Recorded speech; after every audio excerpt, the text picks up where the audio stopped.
Hey guys, what up? By the way, Arcane, you have no idea how hard the realization that everything I was working for in the past how many days would just not work, and this is not of the fault of faulty planning or bad ideas. No, no, no, no, no. This is the fault of just plain old bugs, pretty much. So fun stuff. Fun stuff.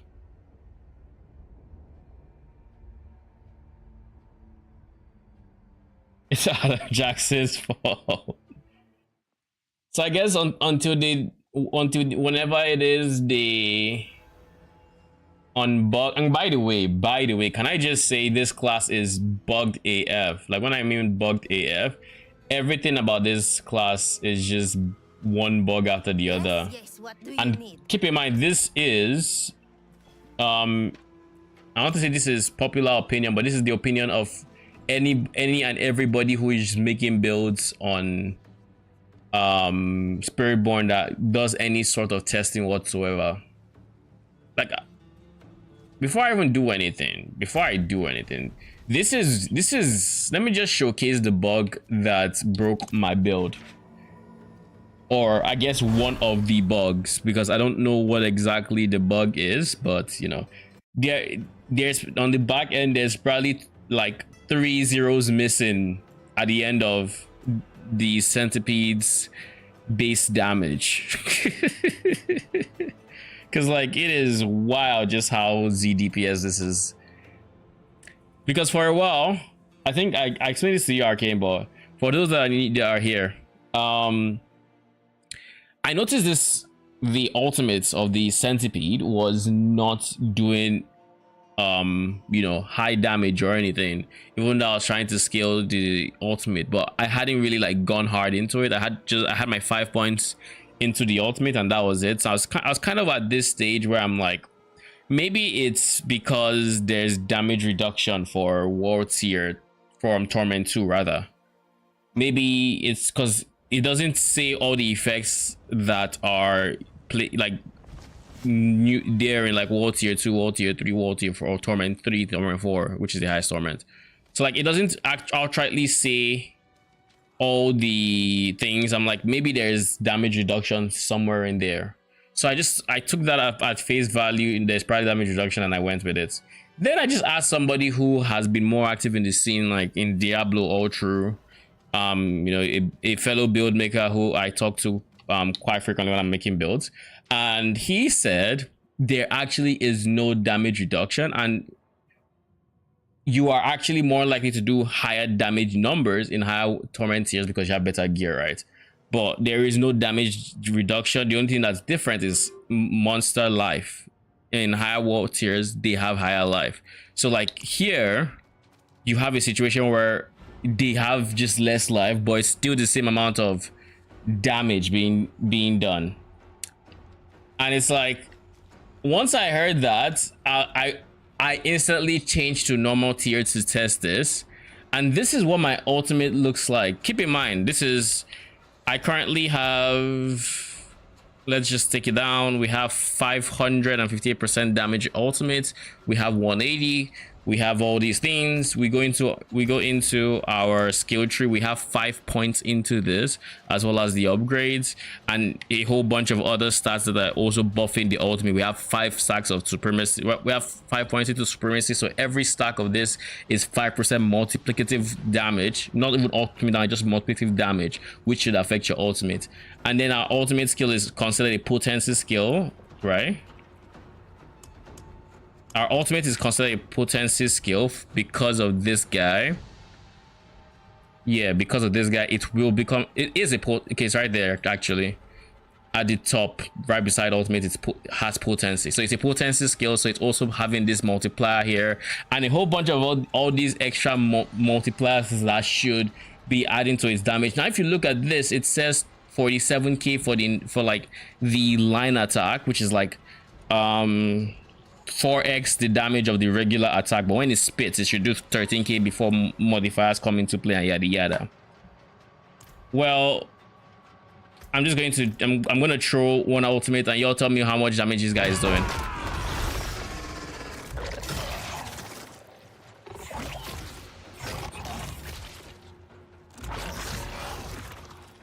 $2,700 crits. Keep in mind, this is normal tier. This is not Torment 1, Torment 2. This is not hard. This is not, this is normal tier. So let's just say it is let's just say this is not functioning. My mind is doing level 50 campaign numbers. Yeah, like even considering the number squish, it's like it's wild. I'm using an 800 IP glaive with greater affix ultimate damage. Keep that in mind. I have so many multipliers on this ability, but you like, look at, what is this? What is this? 2,000 damage. And and honestly, I would have liked to say maybe it's just not scaling off of ultimate damage, maybe it's whatever else, but the fact of the matter is it doesn't, even with this huge multiplier with supremacy, when I take the time to stack it up to like how many stacks was that, when I take the time to stack it up to, let's just say, I think it can go up to 30 stacks, so let's say 28, 25, it still doesn't crack 10k. Like maybe, like it doesn't. I can remove the 2 jewels in here, which is the sub total of 80% ultimate damage, and you will notice that I will be doing less damage. It's just, it's like the degree, so it is saying like, yes, I am doing it is scaling with those modifiers. It's just like I said, there's like 3 zeros missing somewhere in the base damage that just makes this, because like it is ridiculous how bad that is. And for reference, let's do this. I'm going to show you what literally any other ultimate looks like. Keep in mind, the ultimates, honestly, they all are kind of suckish in terms of damage, but this is what this one looks like.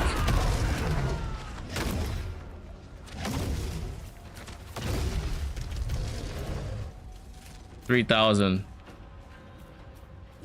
And it's like, at that point, I have come to the conclusion that it's not even a specific thing to the centipede alone.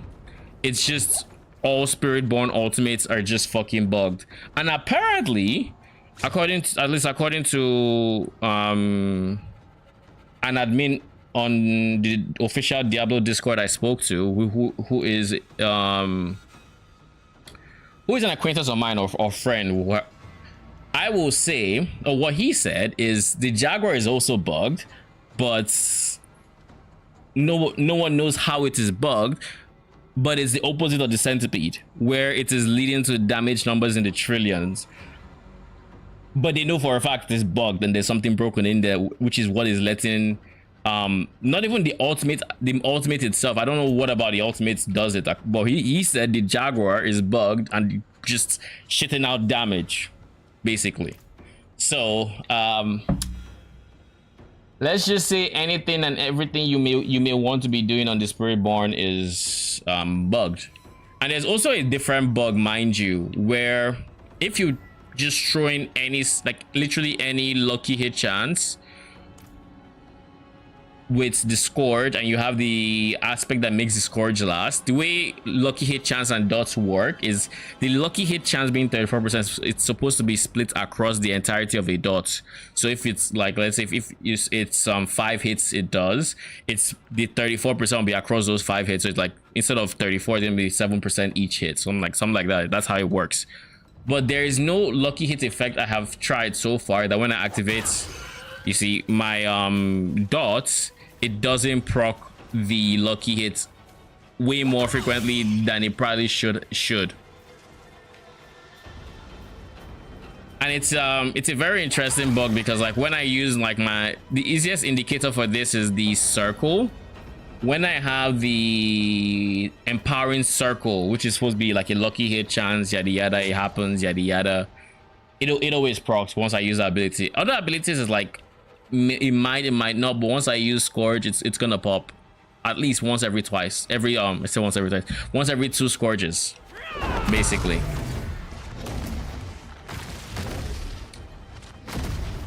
Big damage. So big damage.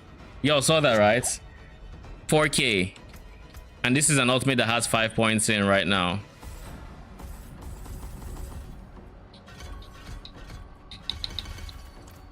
The Jaguar itself, I don't know if the Jaguar ultimate just has damage. I have no idea. But when I tested it here, it didn't seem like it had the most damage. Like it was okay. But in terms of damage numbers, it was kind of in line with the other ultimates. Like she's doing 2,000, 2,000, 1,000. So I have to assume the bug that's leading to like 3 trillions of damage is something else it's doing, like with the reset potentially, because this does reset. It has a 40% chance to reset. If it resets next time, it has 20% chance, 10%, so on and so forth. It's probably just the Jaguar archetype that is massively bugged. When I think, if I remember correctly, right now there's a bug with Jackin Shell, the ultimate that drains your life to refund cooldowns, where it is not working for like ultimates like this guy that has, or for abilities that have charges like this ultimate. But anyways, just know if you are currently playing Spiritborn, odds are you're dealing with one bug or the other. Anyways, this is what this ultimate looks like.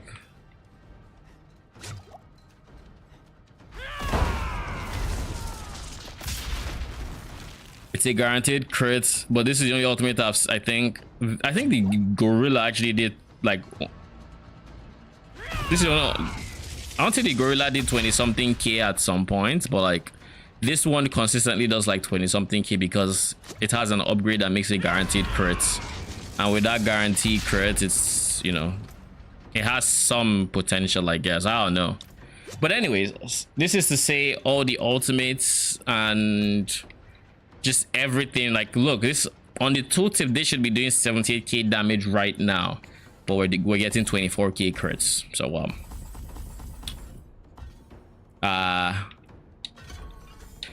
let's just say this is not a chief. So what we're going to do, I don't know what I want to do at this point. Like, it's kind of just killed my enthusiasm for this season, where it's like I kind of don't want to make anything because it feels like anything I do make would be ridiculed with one bug or the other. Even the evade Spiritborn build is, you know, bugged. All the evades and the other. We're able to currently cut our dash animation in basically before it's done, and as such the evade build was able to be as strong as it is, but they're fixing that bug, so we are not going to be able to do this. Like, those 2 evades wouldn't be able to happen. Instead, you're going to have something like, this is what it's going to look like, this, which is, you know, more respectable in terms of damage. You're not going to just be yoinking your way across the area. So now the question comes, what is my next ability going to be? What do I want to play with? And honestly, if it's not the centipede, like I don't know that I feel like doing anything else. I'll be honest. Like, I thought about it. I've been thinking about it all day. I thought about going Scourge, because I could go like a Scourge, Gorilla, Torn setup. I could do something like that because there are some aspects that make it so your poison damage, apply thorns damage. You can make it so enemies that move during your poison are will get hit by thorns per second, and yada yada yada. And of course this fears them, so they're always going to be moving. And I can do something like that, but so it would essentially end up looking like an RF playstyle. And of course we would have this, so that we would have the Devourer, just so we execute anybody that goes below a certain, like if the entire life is poisoned, boom, they die, they get executed. And we would obviously want the we would obviously want this to be permanently or basically for that kind of gameplay. But I'm just on the fence about it and what else I want to do, really, because a part of me still thinks the idea of a minion build can work without the centipede, but then I have to rely on Touch of Death swarms. But because these are just hard capped at 3 and there's no way to like increase the maximum from 3, it's like, what do I even do at that point? The answer is nothing. Like I can have 3, those 3 can apply like the base poisoning every second, but unless I go the Touch of Death spam build with Rod and this guy to make it so I'm just spamming them and I'm replacing them so they explode, which of course is now no longer a minion build, it's an attack build that just uses exploding swarms. And to be fair, this is not a minion class either. So all this to say, I have no idea what I'm going to be building, but the ideas I currently have are, like I said, Touch of Death, scale this, scale Pestilence Swarm.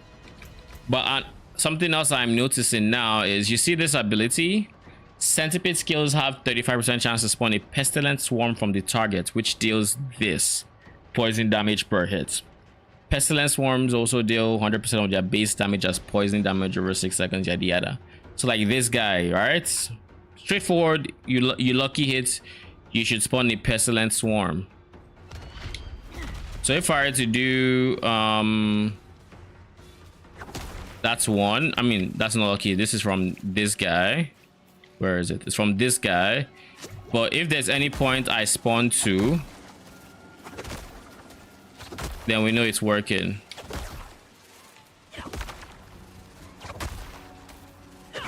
We haven't spawned 2 at any moment, just the one. Just the one. Keep in mind, this ability right now has a 23% lucky hit chance, and that has a 35% chance on lucky hit. So it's not the greatest chances overall, but for what it's worth, it should have created a double swarm at this point. Now let's try the basic attack, because I know I have a basic attack. So we're going to do this guy. See, we actually were able to produce 1.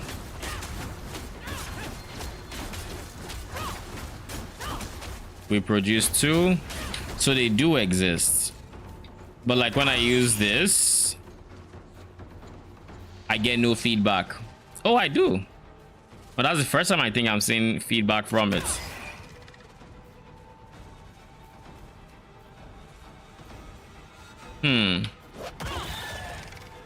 Because this, like I said, Scourge is very effective at proccing lucky hits. So if this is not proccing the lucky hits, I'm inclined to believe the chance for that Pestilence Swarm is lower than we might actually think.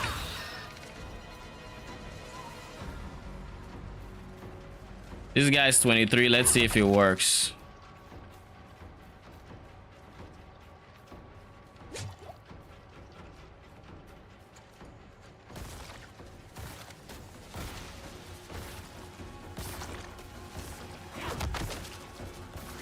Nothing.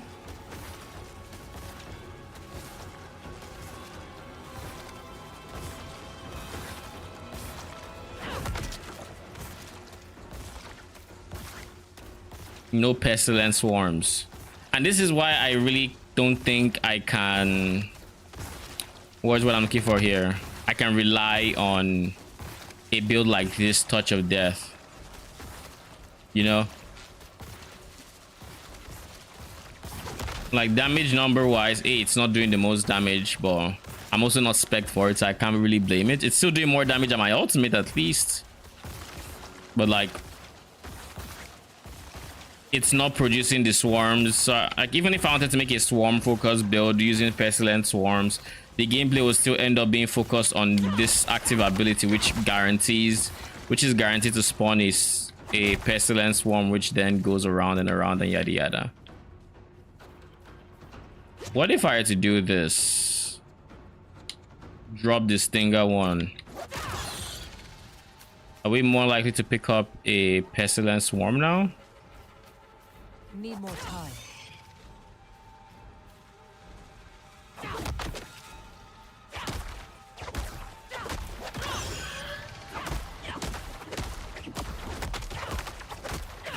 Okay, we saw one swarm. Not ready yet. A second swarm. Third swarm.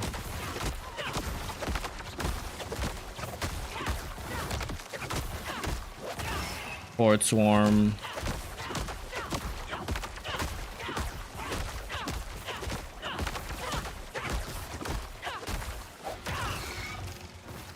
Yeah, there's just nothing you would tell me that would make me believe this is kind of just not bug.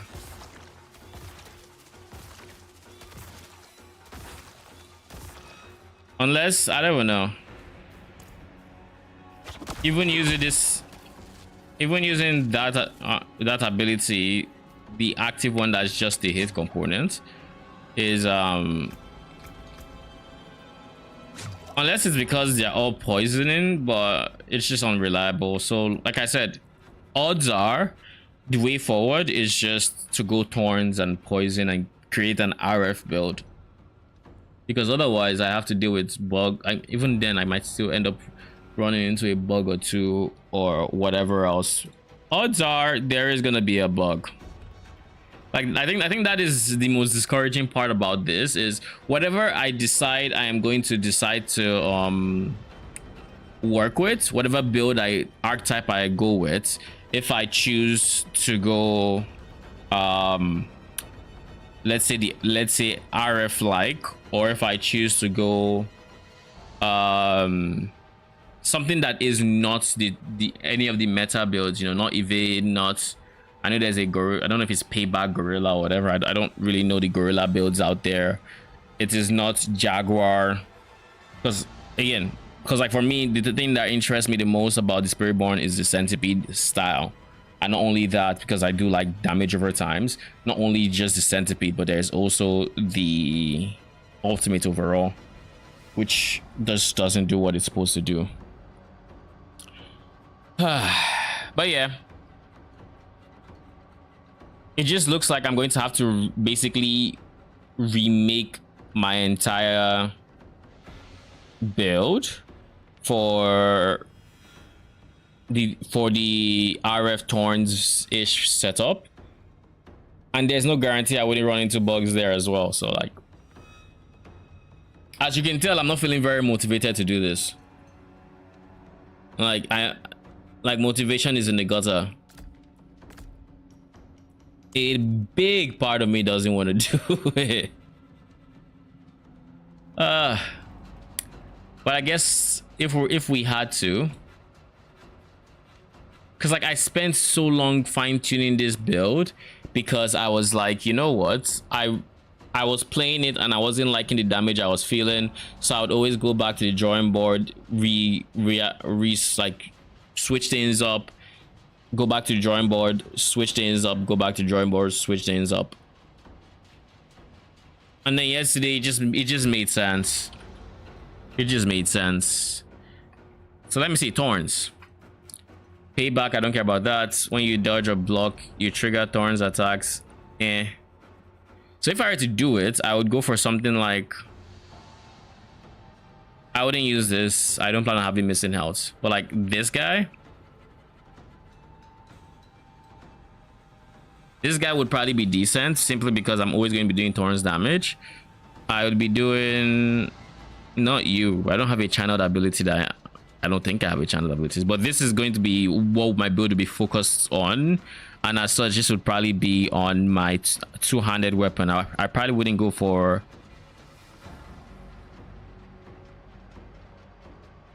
You are this. What up, French? What up? What up? All right, let's just cook up a quick planner for this build, I guess. Tormentor would be here. I'm going for thorns and dots, so amethyst all the way. I have installed... Oh, I'm giving an afternoon to convince me. Oh, good stuff, good stuff. Have you started playing?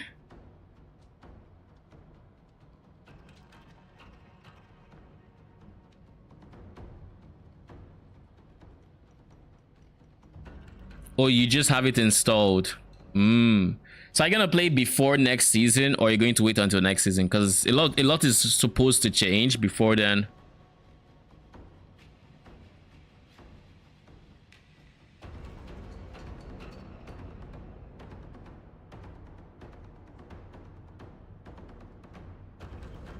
Running 8 something maps. Oh, time mark 8. Yeah, the mapping system is weird. So you're done with the campaign. Arcane, we got another one. We'll probably end up going for razor plates as the unique chest.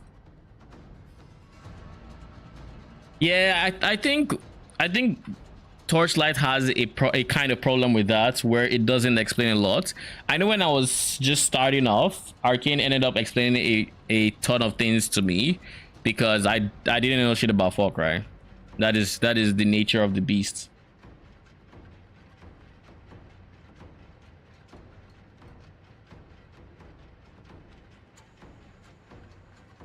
You like that was the first mechanic I gravitated towards as well. So you are not alone in that. How about this? Oh, menacing can only go here. This also has to be this guy.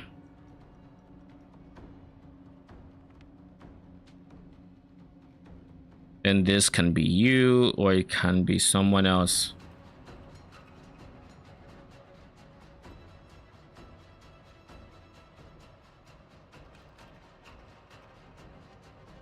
Meg God equipment explosion. Yeah, one thing that you would experience with like playing now is that the league is dead, right? The market is probably not as vibrant as it doesn't have the things you might want to buy sometimes, or you know, there could be one issue or the other, yada yada. Like there could be the market is dead pretty much. But yeah, for the first few weeks, that which was when I played, it was grade A. You put your things on the market, they will sell, so long as it's not like gear. With gear, of course, it becomes more nuanced, and it might not sell, or it might sell, or yada yada, you know. But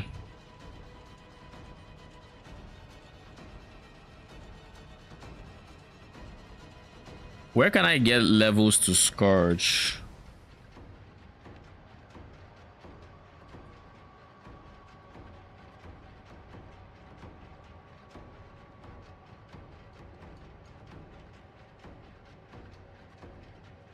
Let me just see.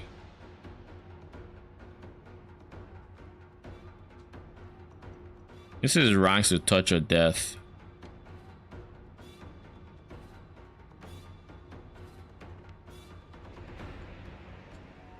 This is where I'd get ranks to defensive and Scourge. So like I'm missing out on like 6 levels just by getting a razor plate.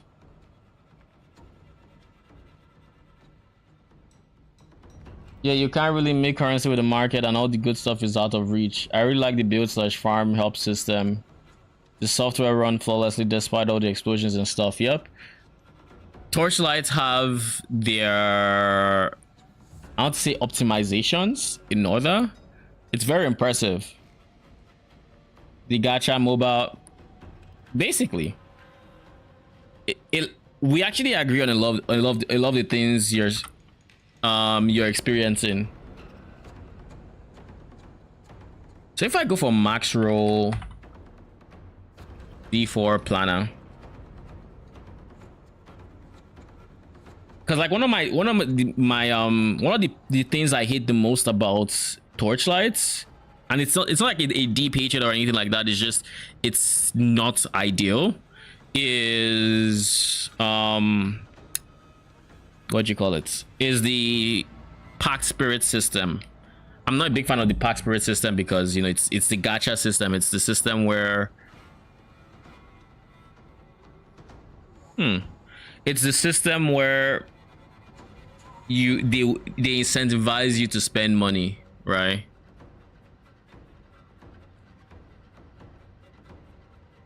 So if I go ranks to defensive,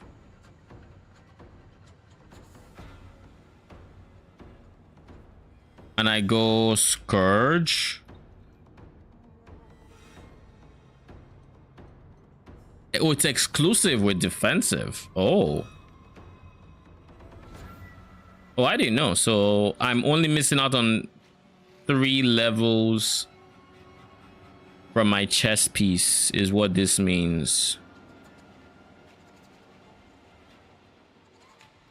So it's either I get 3 levels of, wait a second, so if I go Scourge, does it let me go defensive?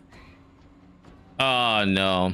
Okay, so it looks like D4 builds is just not the planner to use, because like I would never have known they were exclusive unless this tells me.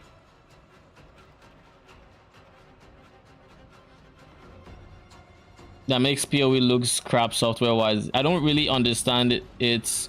But if you really want to farm one thing, you are almost required to have the good spirit for additional rewards. You're not required, but if you have the spirits, you will make more currency, and that is unfortunate that it is a thing, right?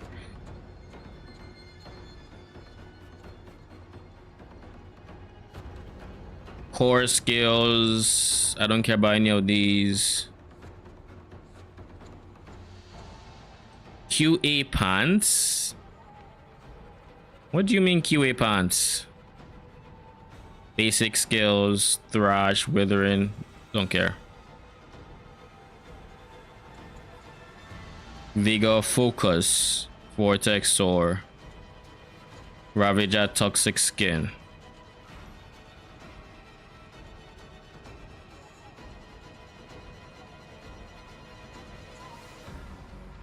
So if I decide to go legendary on my chess piece, let me just see. Poison. I'm going to put poison, and I'm going to see what I can add to my Scourge to make it deal more damage. The campaign is nice, but kind of high on melodrama. So many red flags all along. The campaign, I'll be honest, did you listen to like the dialogue, and did you like pay attention to the story? Because I'll be honest, I didn't. I just skipped. I find, and this is a me thing, but whenever I have to deal with ARPGs and campaigns in general, I find if I take the time to listen to the lore, I typically don't finish a campaign after 30. Yeah, like if I pay attention to the story, I am literally just not going to I'm just not going to, what's what I'm looking for here, finish it. With PoE, when I was paying attention to the lore, listening to every single dialogue when they were sending me on a mission or a quest, and then getting the rewards, and when I was listening to everything, I stopped in Act 6. Came back, tried it again, still didn't make the maps. Actually, no. It was when I came back that I got into PoE, so that was when I was skipping everything. Torchlight, I tried twice. I paid attention to story twice and I didn't finish twice. Last Epoch, I did the same thing twice. I paid attention to the story, didn't finish it. Story, didn't finish it. Skipped the story, got to Monoliths. It's like, it's almost a curse for me at some point, you know? Reduce healing and eagle skills, increase crit against them.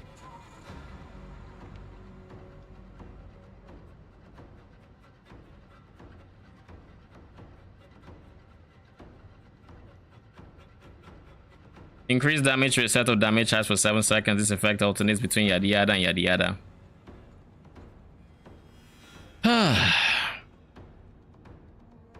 Do I just level up a new character? Because a part of me is like, I don't want to start switching all the gear I have and all the tempers and yada yada, because this build would definitely want to try to maximize Scourge size because of Menacing. And if I'm going to be going hard on Tormentors,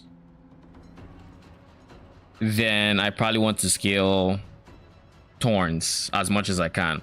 But if I skip on Razor Plates, then I'd be focused on the Poison, and I don't know how I would scale that as much as I would like.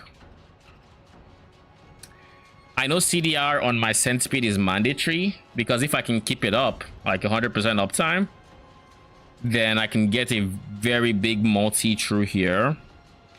Like very big, insanely big multi.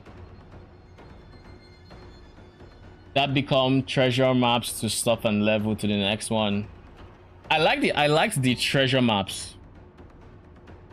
I like them. The ones where they basically are the places you spend time either power leveling or just farming certain uniques. I don't remember. I mean, I don't think I knew what uniques were where, but I think it was cool. I think it's a cool concept where you can actually farm or target farm certain uniques during the campaign. Trivialize the campaign, yes, you are right about that. One thing about the treasure map that I think I found funny. I think this was when I was creating my second character, but I dropped a unique, or I don't know if it's unique, right? I dropped a unique that drained my life or something, or gave me like it applied like insane erosion damage to me or something for that level, but I think it gave me some buff, and I wore it thinking, no way this kills me, right? Yes, it does. It does very, very quick. I don't remember what the ability was, but it was an interesting experience. I didn't expect it. What are we gonna do? This is what the skill tree is going to look like. I don't want to have any abilities I spam, so we're just going to go with something like this.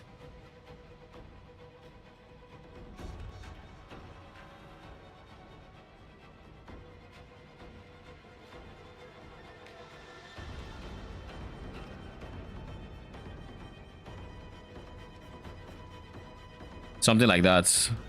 Then I think I would maximize my toxic skin.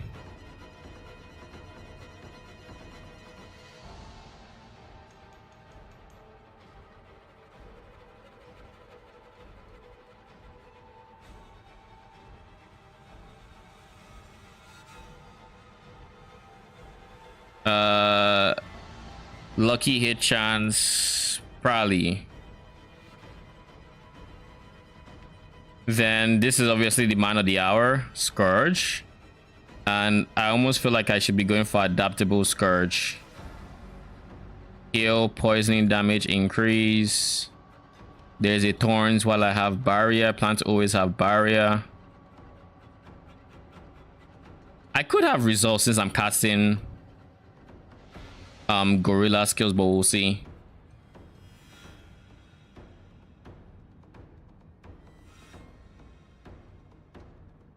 I don't mind this.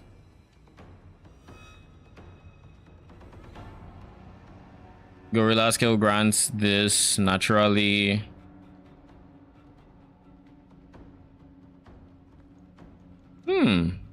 Interesting.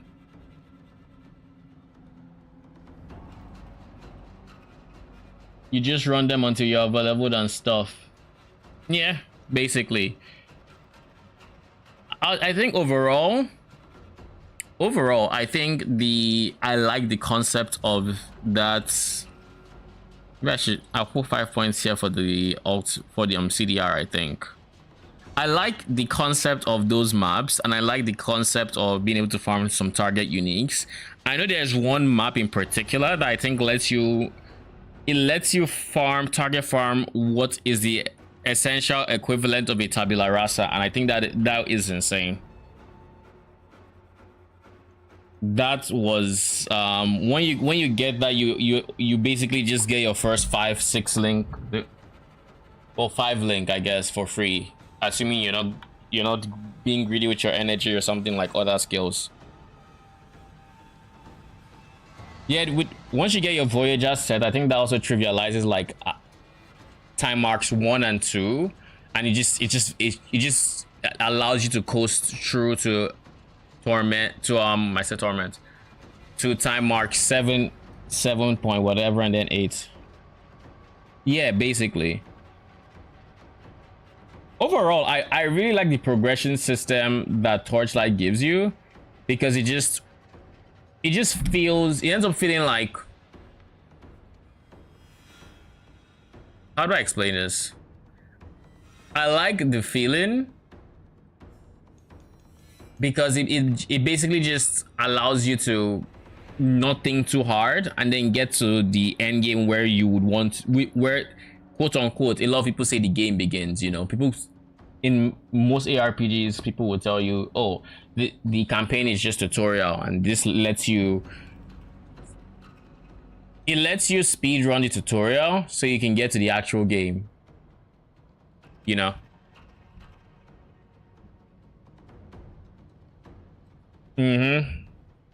But T8 is where it also gets like tougher. Like, I know T8 Traveler, I don't know if I beat T8 Traveler. I think I did. No, I did on Moto, and I think I might have on Iris as well.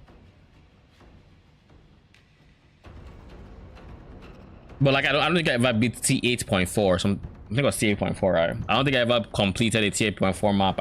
I never tried.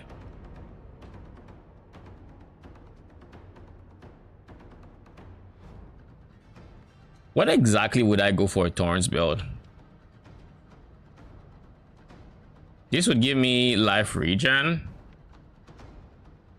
and some core stats whenever I switched.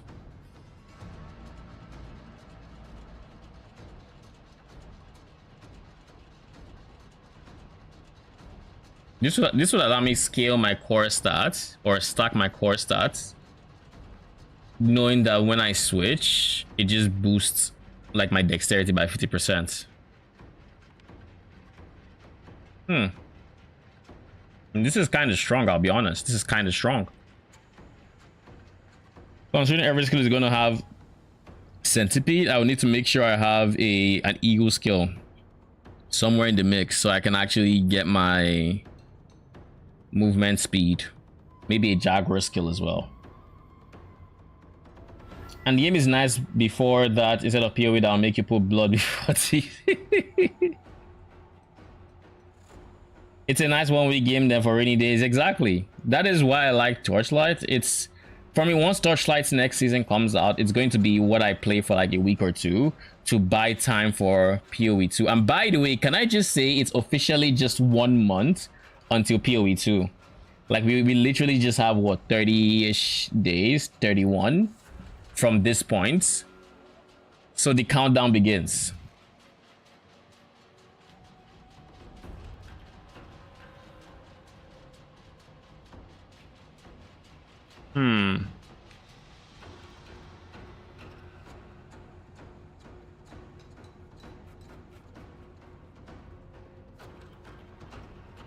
If I go for this guy and I have a source of crits like the Devourer, it could be decent.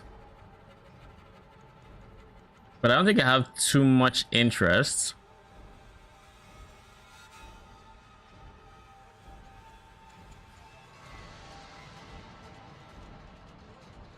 I don't think I have too much interest in trying to get my poison damage instantly.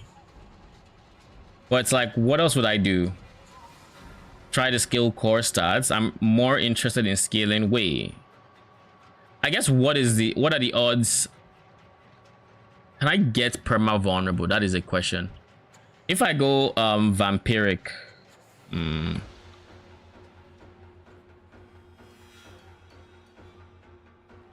is it you?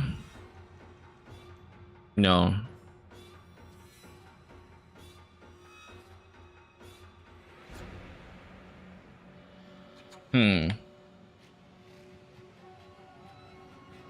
What's the CD before next PoE1 league?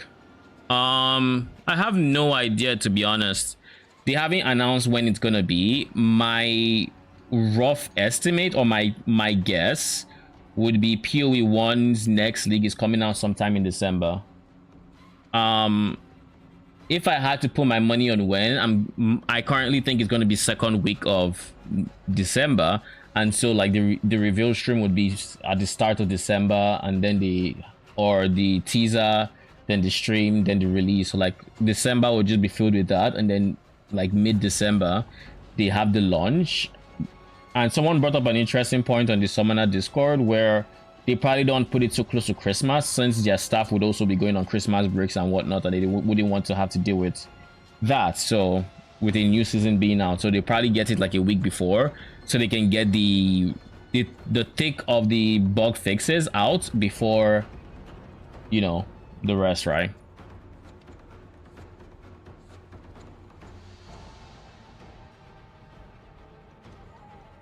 Scourge size.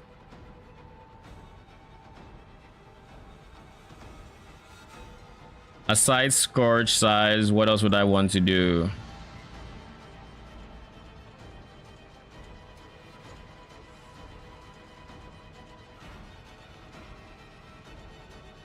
Oh, I can get Patient Guard levels, or Field, or Resilience. So I guess let's see the skill tree. Patient Guard, Field, Resilience. So Patient Guard is block chance. I'm not going to be standing still often, so I don't care too much about it. Endurance is Vigor. It's Vigor Gen. There is no bug fixing to do with the professionalism and experience of the PoE crew. That would make Settlers a really long league. Yeah. I think we all expected it to be a really long league, and I don't see it being, because one reason I feel the way I do about, oh, Resilience isn't bad. So having 1 to 2 levels just means 10% max life you would gain when you hit a gorilla skill, when you cast it for 10 seconds.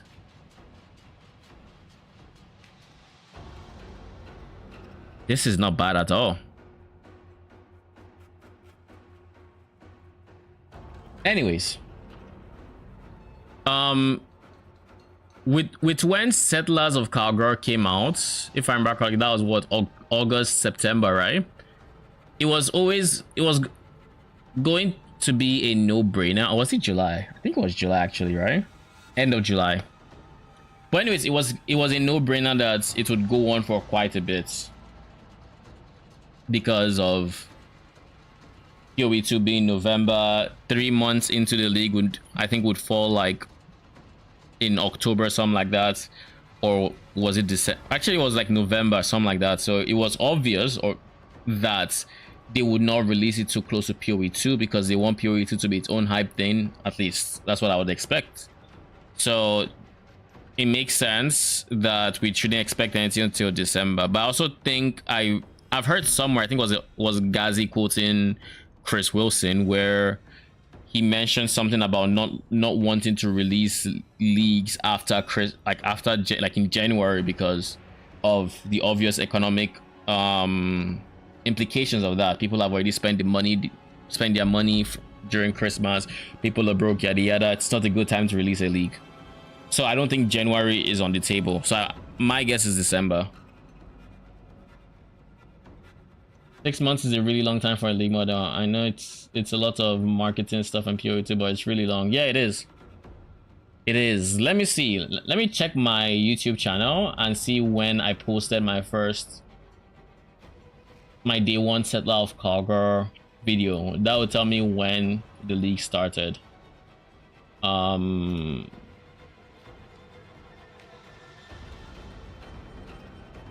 Yeah, it was July 28th. So December would make it what? The 5th month. So it to be a 5-month league, which is rough. That in and of itself is rough. Armored Hide. What does Armored Hide? Gain 1 resolve every 5 seconds. Encase yourself becoming unstoppable and gaining block chance for 3 seconds. With the active duration scaling with levels.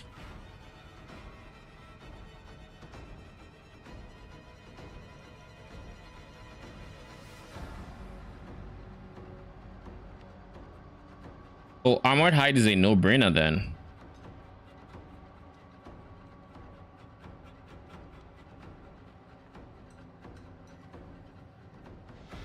Okay. In that case, this is not bad. The question is, do I even have a source of what's it called? I like the idea of the active duration being on for longer, so I don't have to press it as much.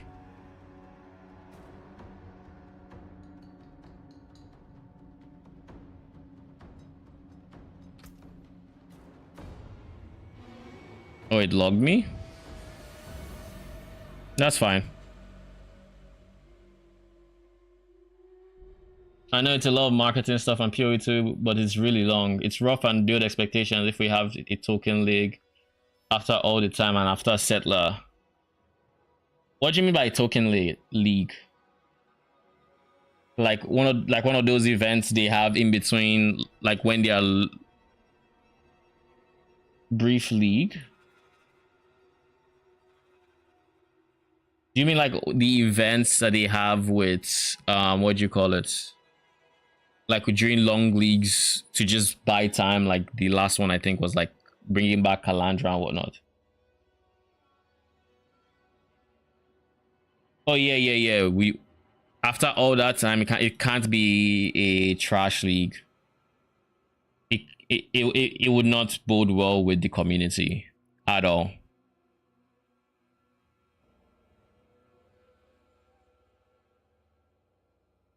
At all. Event has already been done with the gauntlets. I'm pretty sure the last time we had like a 3-week, like 3 different 1-week events, we also had a gauntlet in that same league. There was Krangold, there was Calandra, there was what's it called, Sentinel. I think Calandra and Sentinel were on the same week, or were they 2 different leagues? I don't remember too well. But I don't think Gauntlet is a Zizaran thing, not necessarily a GGG thing.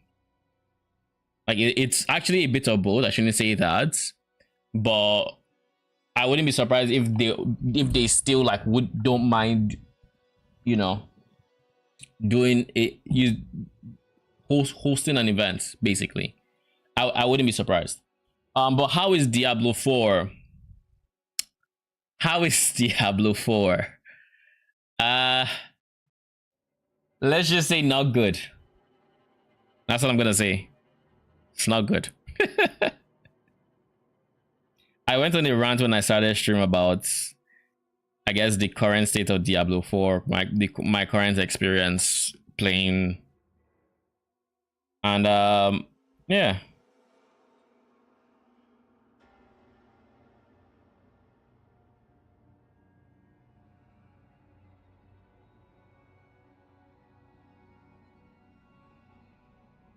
It is not good.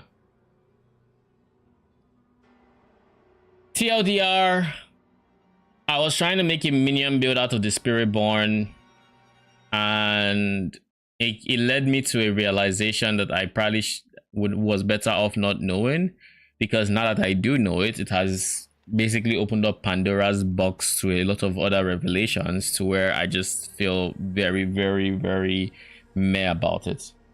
But the TLDR is I invested some money into getting my uniques and everything. You know, I spent like, was it 30 mil gold? It's not a lot or anything, but it's a goal I had at the time. Invested a bit into my uniques, because at the time I wasn't doing much damage on my ultimates, and the idea of the build was, you know, ultimate. So I didn't want to have to get through to like Torment 3 playing something else, and then I get the uniques I wanted, and then I start playing an alt focus build because I wanted the minion from the ultimate to carry my damage basically.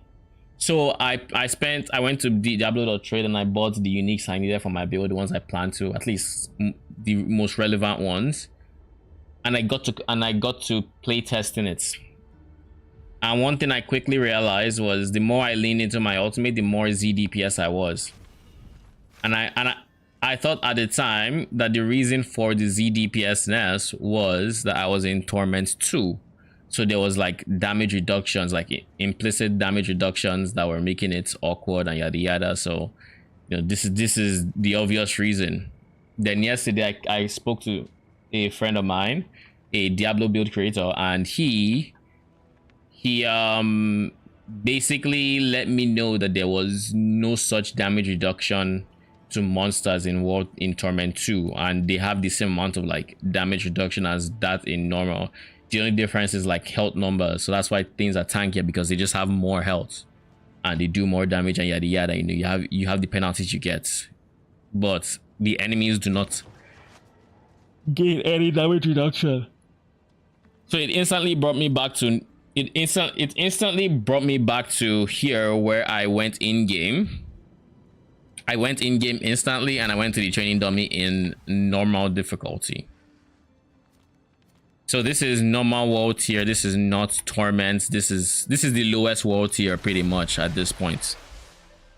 And I went into the training dummy to test what my damage looked like here, because I know on Torment 2 I was not doing much damage, but I had to test it out, you know, see if there really is, I'm really going to be doing the exact same damage as I was doing in Torment 2 here, and if so, how bad is that, you know?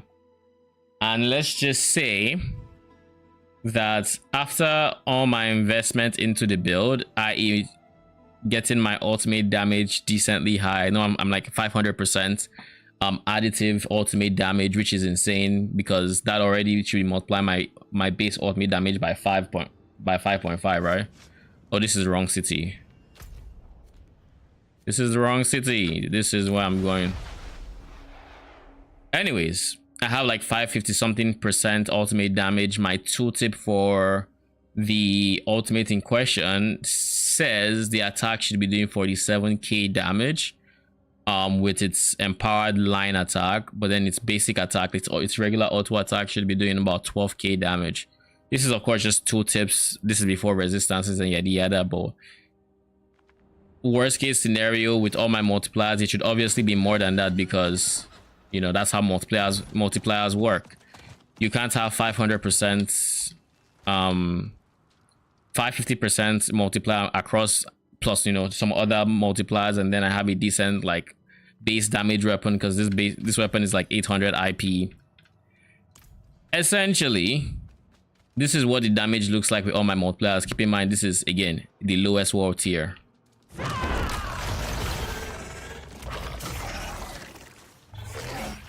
3,000, 4,000 crits.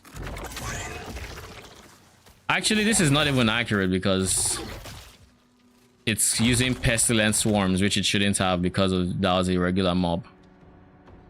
This is what I should be using, so we don't get the pestilence swarms. So this is what my damage looks like. Ignore the dots. Ignore that dot. 1,000 damage, 2,800 crits, 1,600, 1,400, 2,000, 4,000.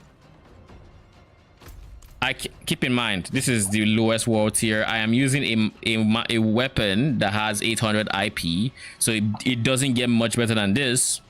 It has good, like, obviously it does a number squish, so it might look low on the DPS, but that's the actual, like, one of the better DPS numbers. I don't know what the highest IP is, but I don't think it's 925 anymore. I could check trade to just see, but in any case, this is as good as it comes pretty much. It has 2 to supremacy. Your ultimate is also a potency skill, so it's going to be getting those offensive bonuses as well. Whatever affects potency skills affects it now. We have a bunch of multipliers all over the place. Again, it's an ultimate. Its tooltip says 47k and 13k, but in reality it is doing this 2,000 damage. So as you can probably tell, the bug is bugged. I don't know what about the bug is bugged, but he is bugged AF. Not doing nearly as much damage as he should be. And I want to say, like, maybe it's something else, maybe it's the weapon, maybe it's whatever else, but even with the legendary item, it's still just as bad. It's a lot worse because it doesn't even have the ultimate damage that this one has. And keep in mind, again, the legendary weapon I just switched to is in fact an 800 item power item again.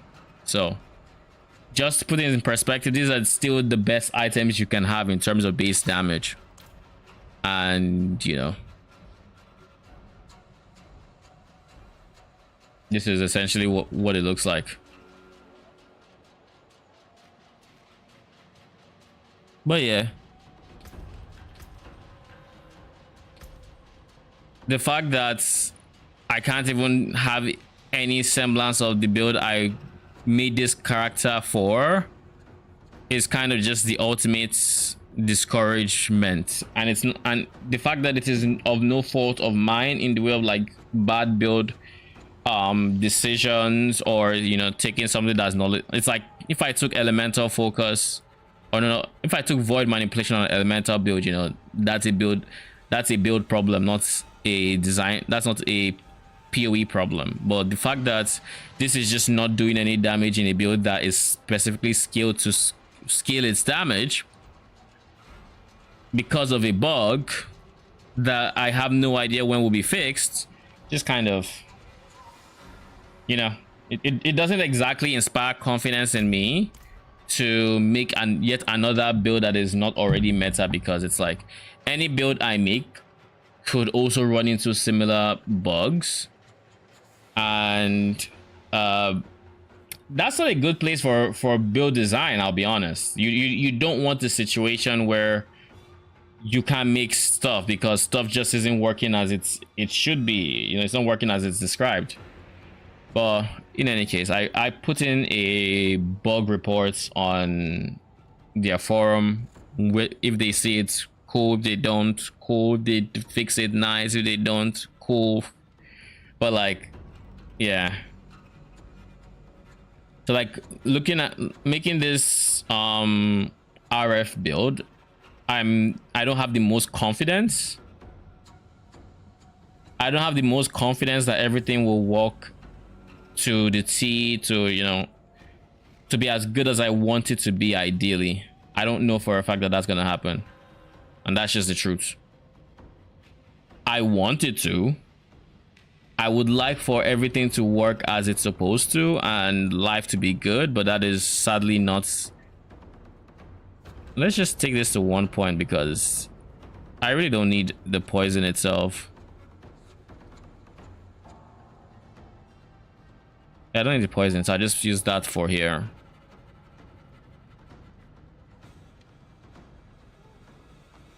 So yeah, one of the goals of this build is if I had to set goals, it is to have almost a one button build. By one button, it will have mobility. It could have like other stuff like this that will make you tankier, potentially give you more damage, like buffing abilities. But for the most part, when I'm waltzing through the regular world, I don't need it, right? That would be the ideal scenario with this build.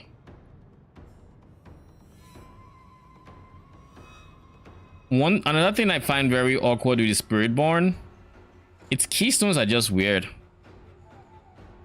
Like right now with the build I have in mind, the RF, I don't need attack speed. Damage reduction is nice, I guess. Life regen is nice, I guess. This one has me spamming basic and core skills or potency skills. I don't want to do that. I don't want to spam anything. And it says every 3 consecutive, so I have to spam. This guy wants me to crit. Now if I skill some crit chance, my ulti will crit, and that's fine to just proc this. But I kind of want my poison damage to, you know, poison.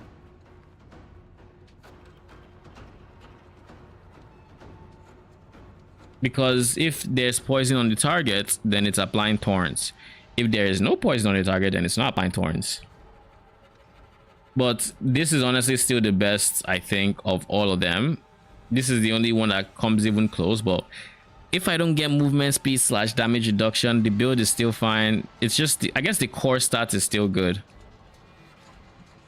I guess the core stat increase is still good. So I just have to mix in other base spirits. Like I already have gorilla here, so I probably have to mix in yet another, like maybe an eagle skill I can use here and there, like let's say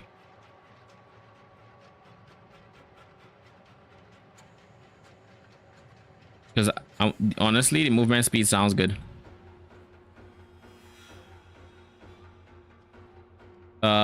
What else can I use from something else? I don't really care for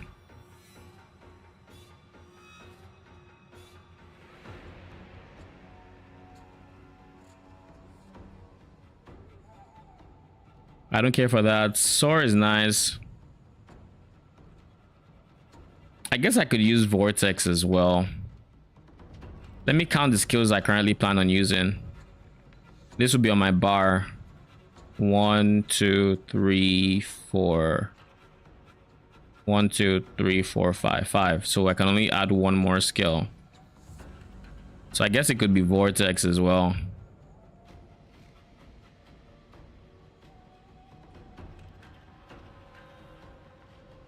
I currently do not have everything here is a cooldown ability as well. So Jack and Shell would really be just nice overall. I low-key still want to use Touch of Death. Low-key. But I can't. I shouldn't.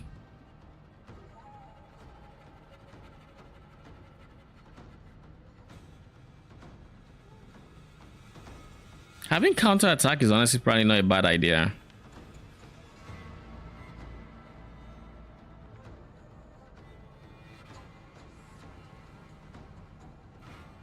Yeah, this is probably not a bad idea.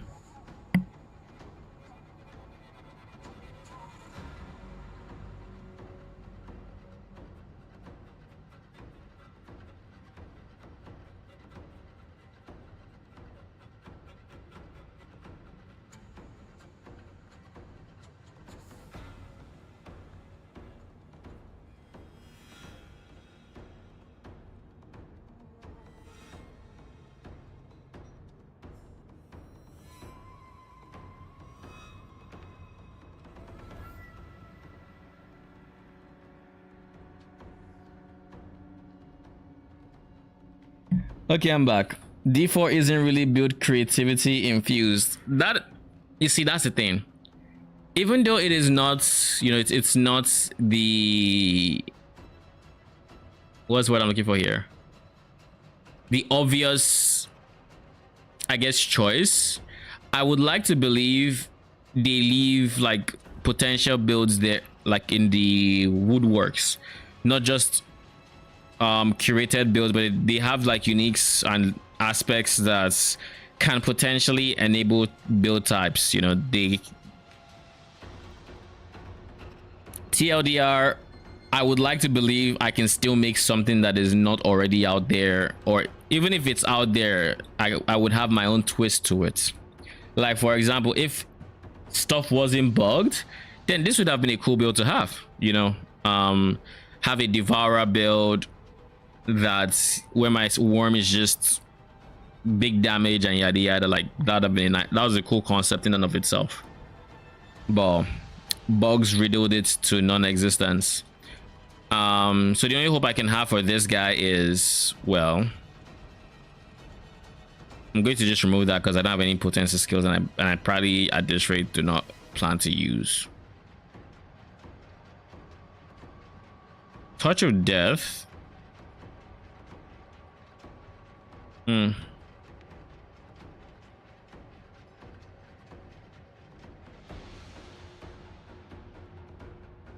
By just having counter attack, I have dodge chance, and then I can press a button and, well, dodge everything.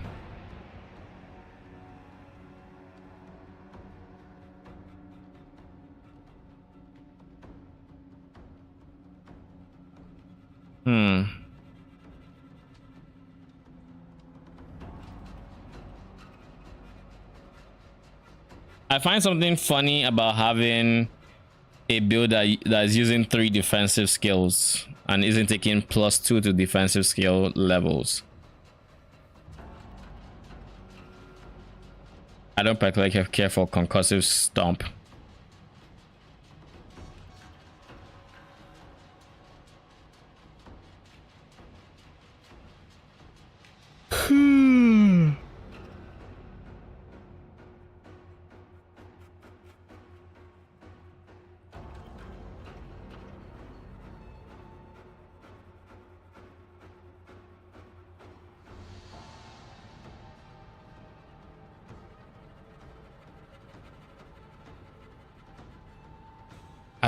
I literally am not seeing a different ability that I would want to use here.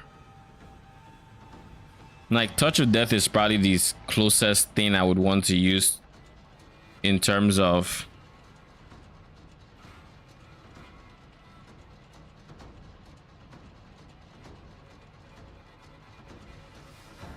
like, it is probably the closest thing I might want to run, but even then I don't really want to use it.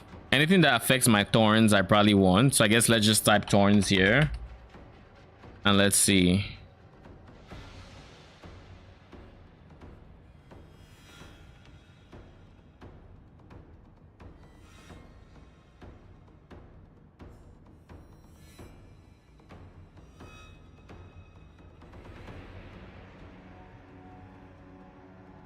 So this can increase my thorns by an amount. I guess it's a flat amount. It probably doesn't scale the best.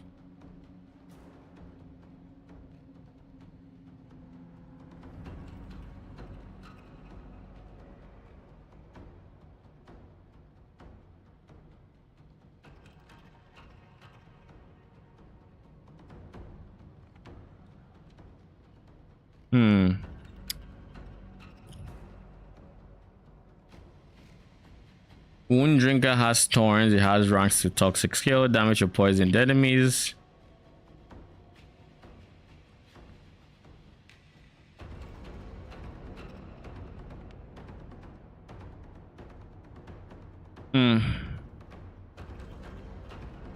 It's not as good as I thought it would be, to be honest.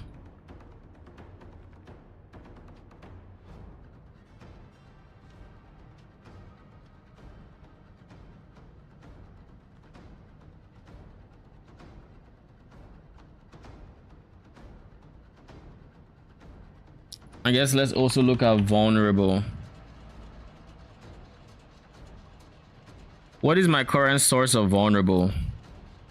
I think right now it's basically just a case of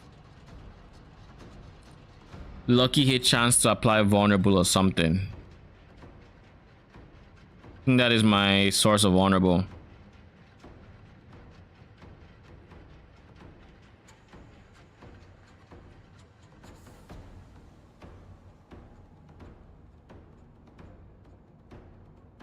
Okay. I've given up on adding a 5th skill or a last skill. So I'm just going to add Touch of Death.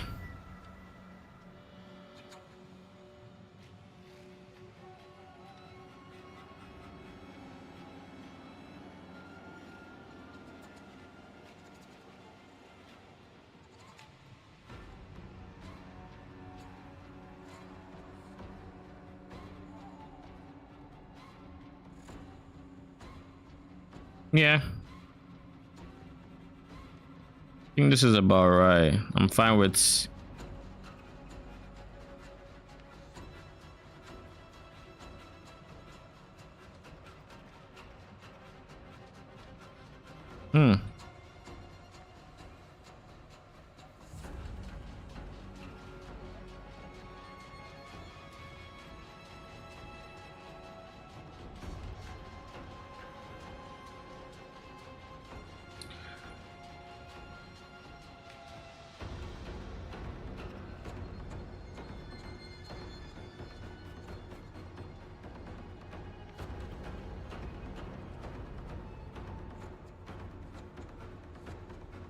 Yeah, I'm thinking about this guy.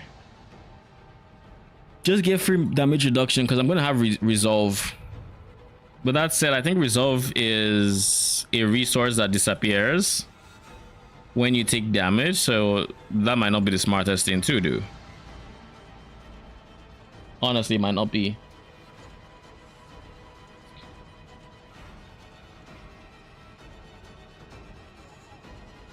I'll be honest, I really do not want to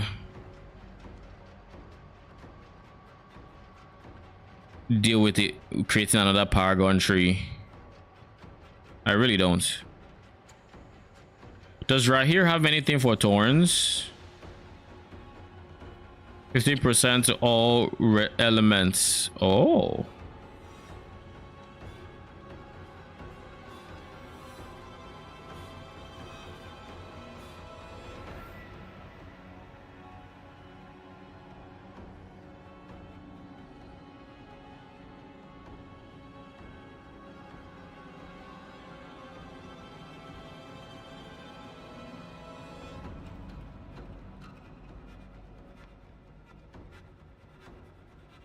Yeah, I don't think it has anything to do with Thorns.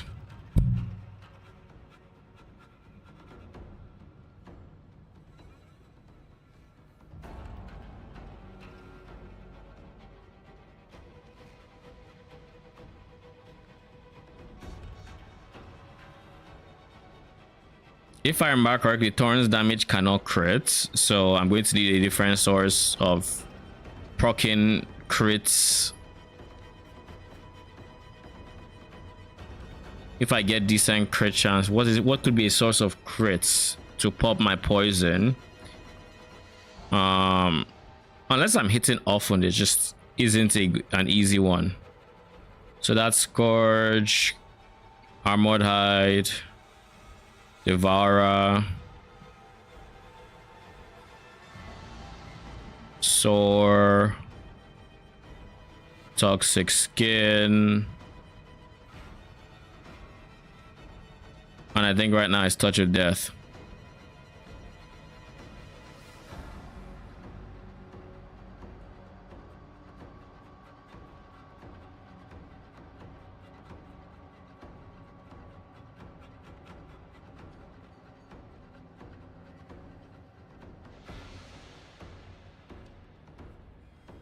Cause you're this on an enemy. Okay, on an enemy. Ferocity, if I remember correctly, mostly gives attack speed, right?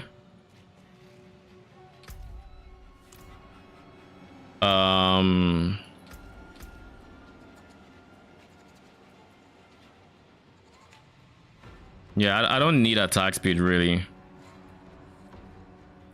So if I had to say, I would just want sources of resolve.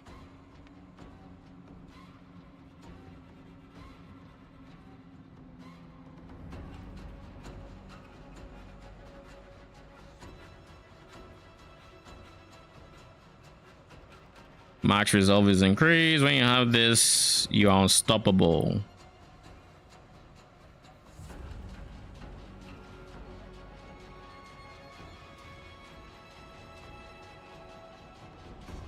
Meh. I don't think I have any conditions that involve me being unstoppable, so I'm just going to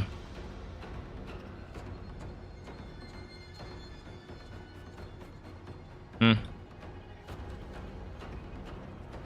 think I'm going to go menacing here. Then here I want to go temerity because I do have a condition that I have a barrier, so I need heals for said barrier.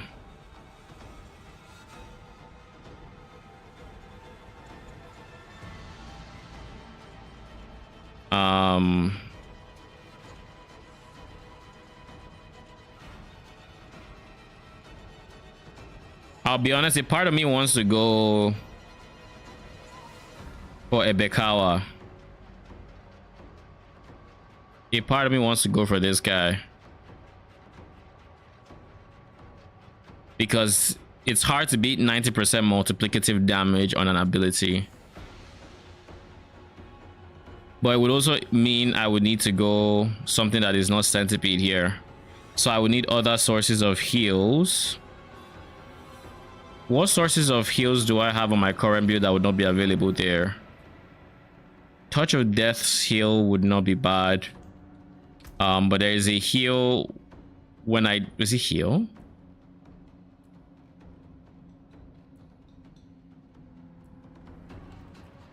Weapon damage. This is something that I might want to actually use in the next build as well.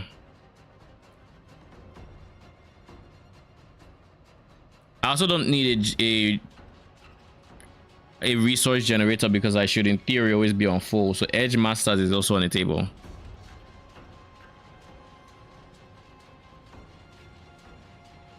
Accursed Touch. Up to this, enemies afflicted with vampiric curse are vulnerable.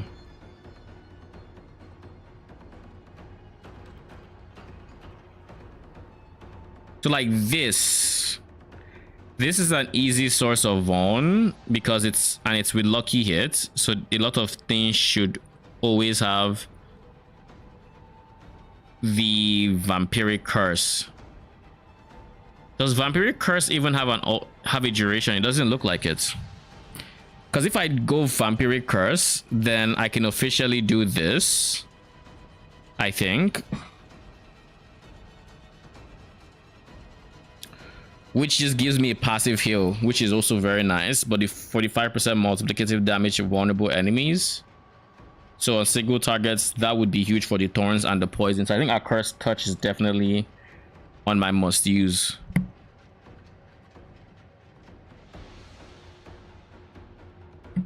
Defensive skills cool down faster while moving. I like the idea of this. So if I go Alacrity, then I remove Touch of Death, bruh. And I remove Touch of Death and I go for this instead.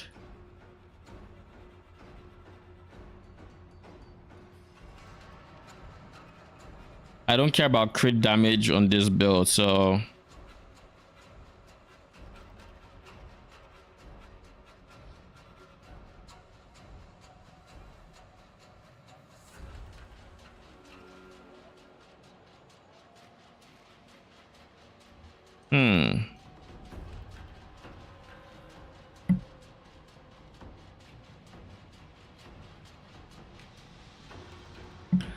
I think actually just I don't have a reason to take any of these, so I'm just not going to take anything.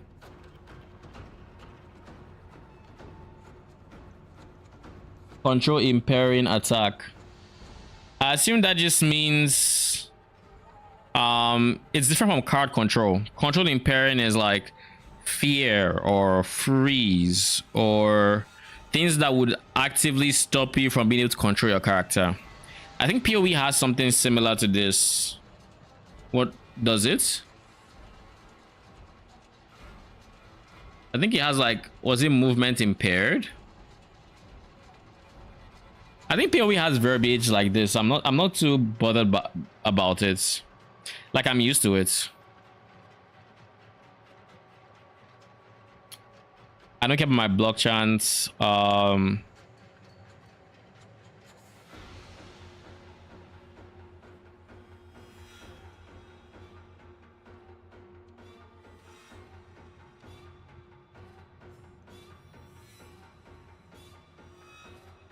So long as I can have it, my permanent devourer, I'm good.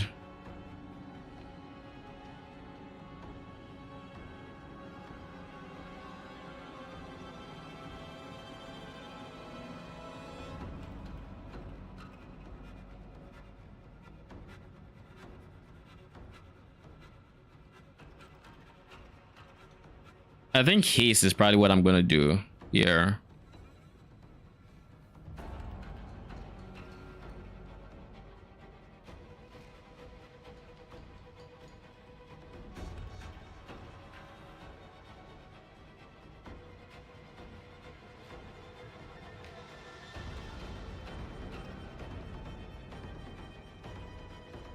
Yeah, I think haste is just the thing to do. Get haste. What is my last aspect here? Also, what other aspects do I want? Let's look at offensive aspects other than torment. Is there anything that catches my eye for this build?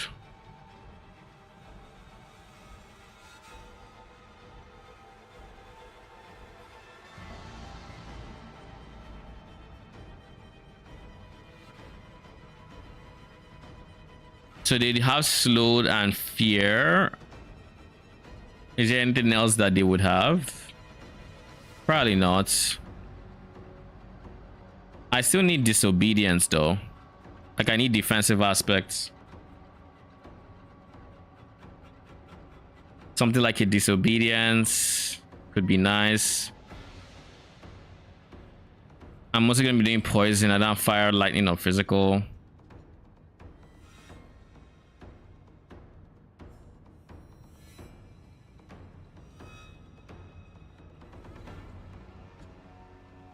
Forest power, I don't care about that.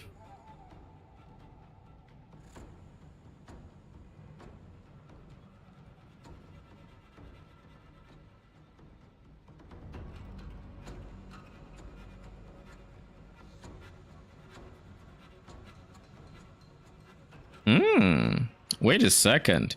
If I cast a gorilla skill in this circle, it empowers the ability to give me barrier and armor and max res, so it makes me very tanky. But then I would have to cast it in the circle. I don't know if it falls off when I leave the circle though.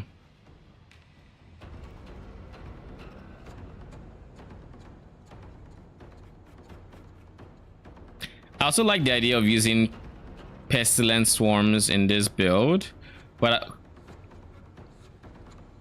Scourge doesn't have the best track record for spawning these guys. But let's just test it, I guess. Let's test it. I currently have it. Let's go multiple boss training dummies.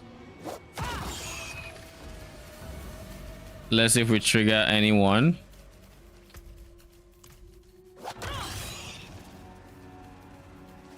These are 5 boss enemies. Not ready yet. Nothing. But keep in mind, I will have pestilence swarms. Oh, one actually came. I will have pestilence swarms through this.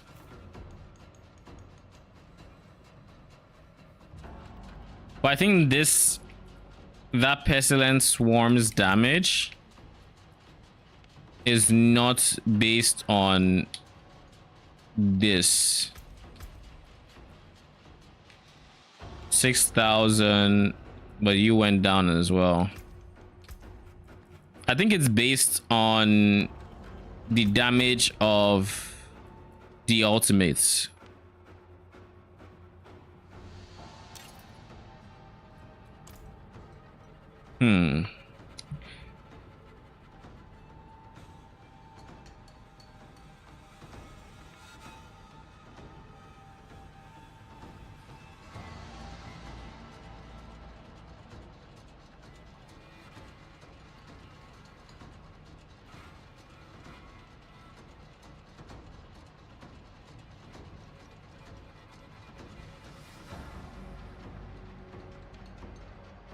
Nothing so far has caught my attention.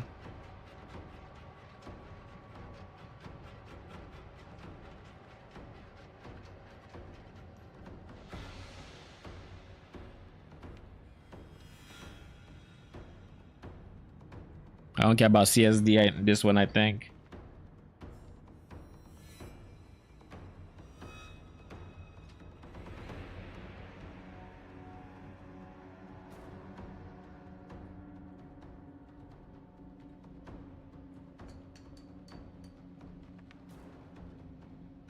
When you would accumulate 50% of this max life lost, cast equipped defensive skill before this can only occur once every 30 seconds.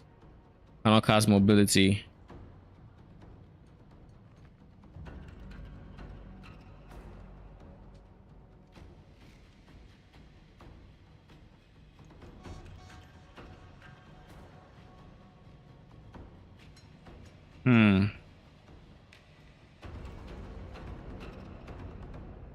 So soul power would just make it so I poison for a bit more, I think.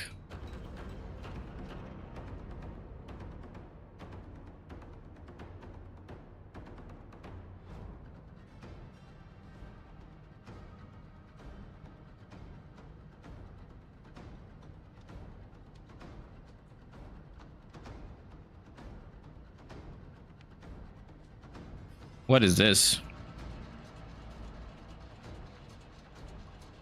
After being damaged for 20% of your max life at once, you become immune for 4 seconds. Oh, not bad. I like the idea of unyielding hits paired with something like determination, disobedience, and juggernaut. Because like, if I did this,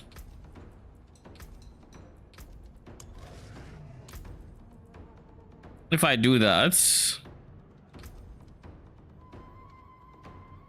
then if we look at this guy, it's what, 12k, it's 18k, it is scaling, it's scaled because of the armor. Not ready.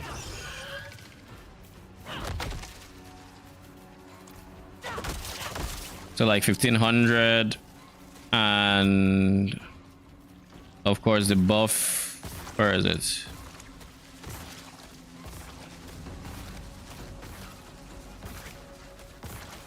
Wait a second.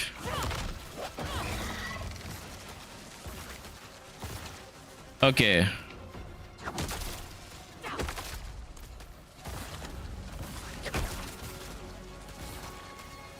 $20k, $13k. Yeah, I think it's actually a big multi. So it might honestly just be smart to have that as well. So I think unyielding claws is probably my best bet here.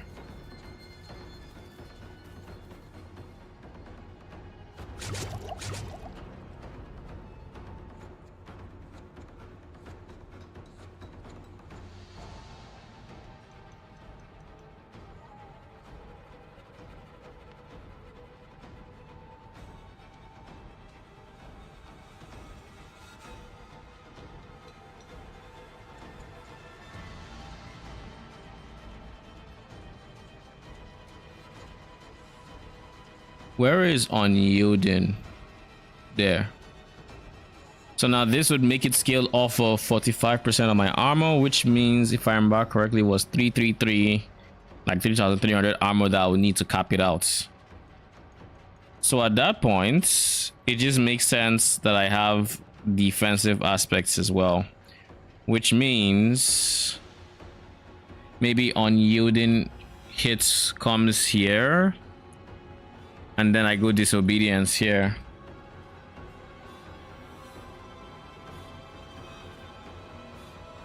That way, capping my armor is like if I do this and I go disobedience,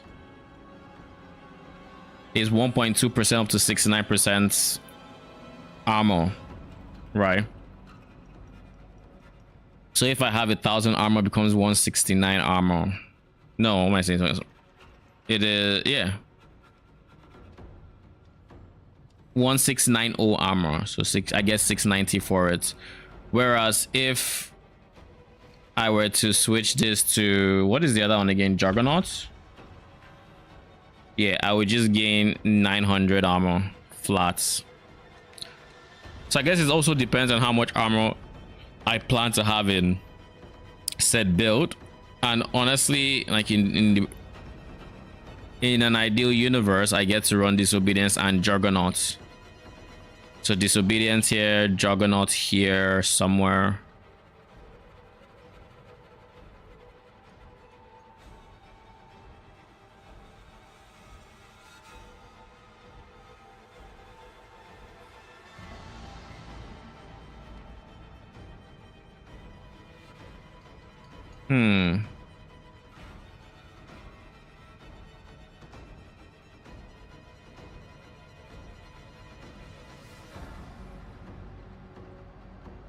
There's also every universe where I don't need Alacrity and I can just put unyielding hits here, put menacing here, and then put that here.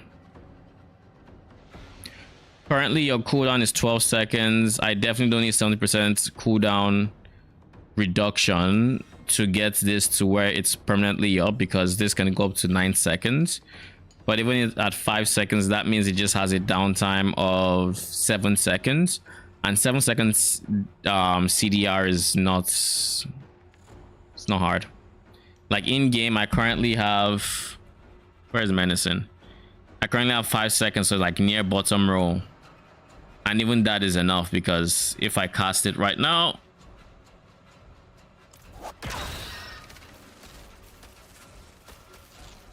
it's off now. It's still, it just has 6 seconds left. Before you know it, I have it back up. So with my build scaling more CDR, it's probably not necessary. Maybe if I wasn't going menacing, then you know I wouldn't need Alacrity, or I would need Alacrity. Let's see, where can I get cooldown reduction first and foremost? Maybe I'll start there. I know cooldown reduction is here. I know it's here. I feel like it's here.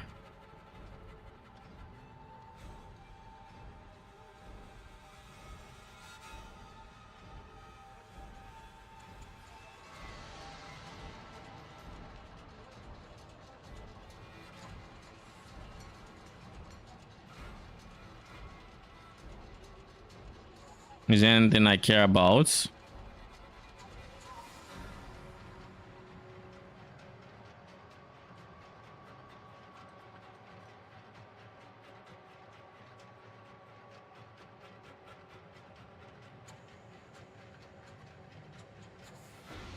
Why did I just get a very dumb idea?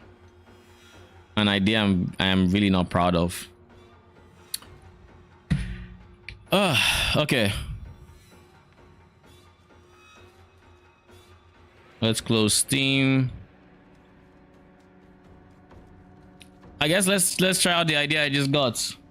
It's like, again, it's an idea I'm not the most proud of, because if it works, it kind of makes it so I can, through some weird hook, it's some weird some back route method, I guess I can somewhat maybe make my current build work, if it works, because then I wouldn't be relying on the base damage or anything from my ultimates, but from something else. So you I think it's utility. Let's get soil power on here.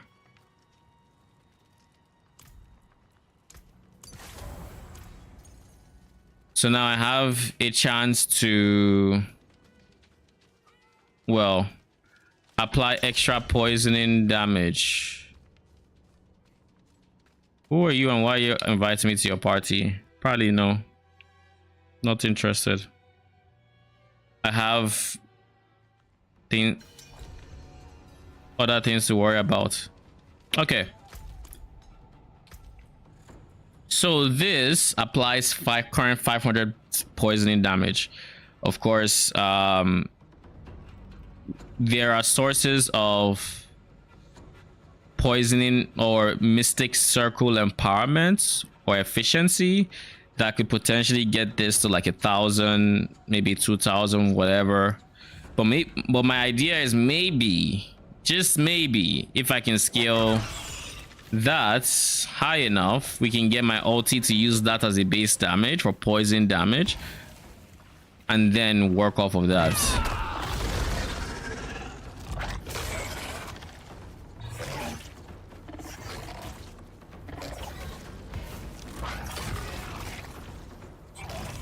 How are we doing 200 poison damage? Where is the source of the poison that is doing 200?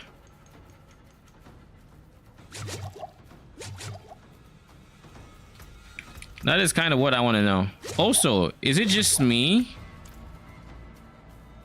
Yeah, I'm still in normal.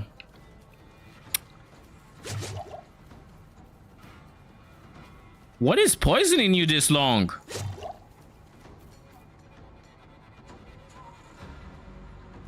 What?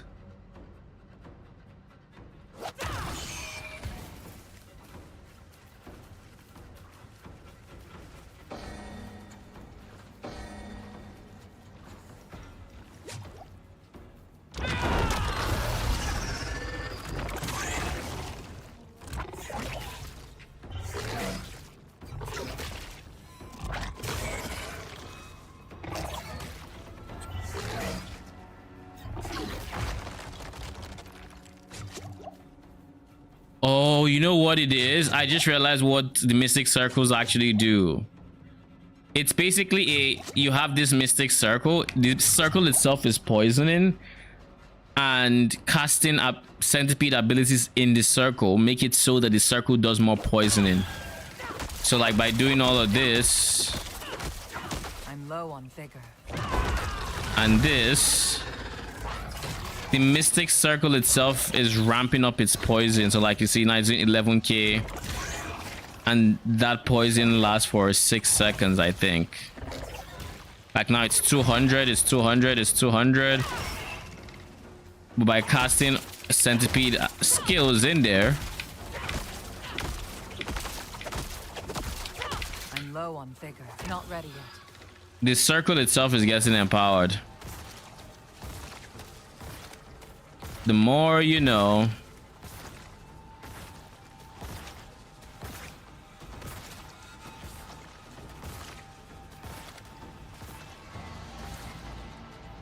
Okay, that's a bust. Because that is not what I thought it did.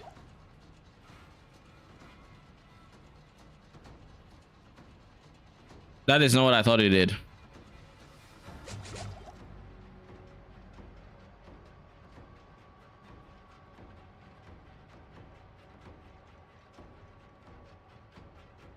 Defensive cooldown reduction. So I can just have stuff like this to really get my cooldown reduction, my cooldowns low. And at this point I have cooldown reduction is up to 8%. It's the temper.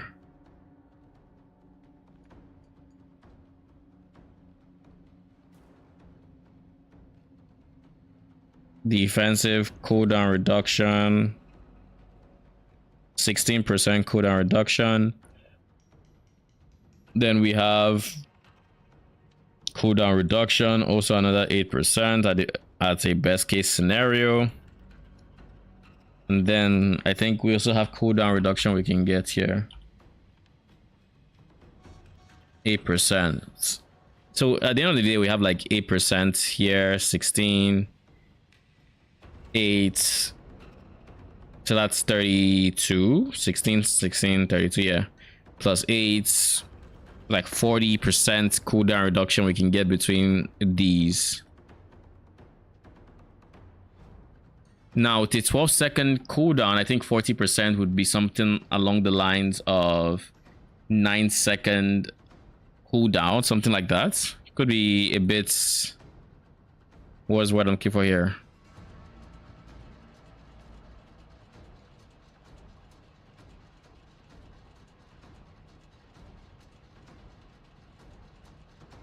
That plus a perfectly rolled menacing is already 100% uptime.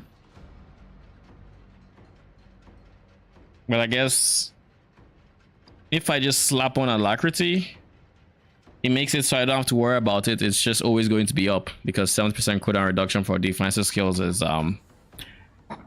it's quite strong, wouldn't you know? Think I could also use. Nah, I can't. That would mess with my thorns.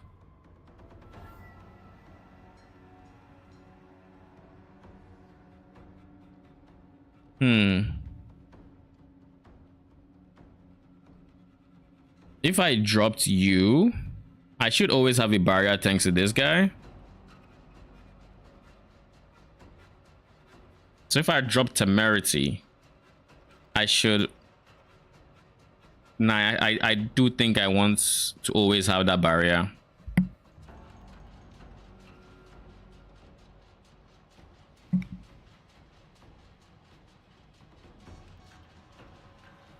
Let's look at this. I have a good temerity in here,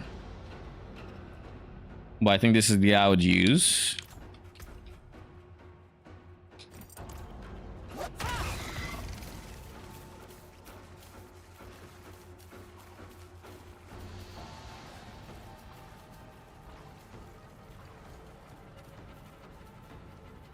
I have a barrier of 2000 coupled with gorilla. Yeah.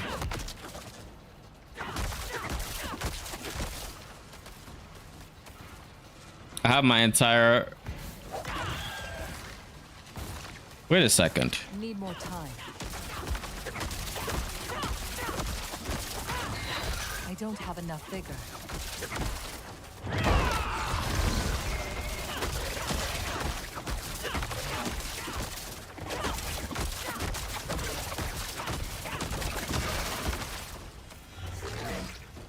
Oh, I was like, where's my earthen bulwark? But he was just there. So let's do this instead.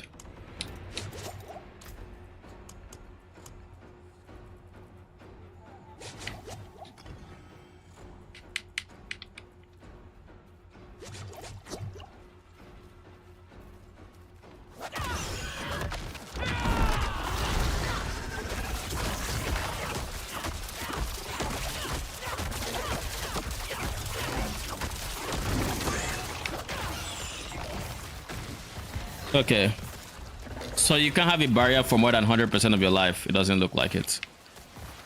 All right, good to know. When did I get you?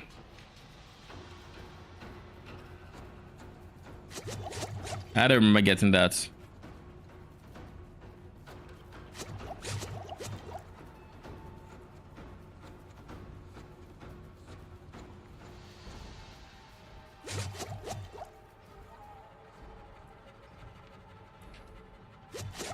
Cast an ultimate skill.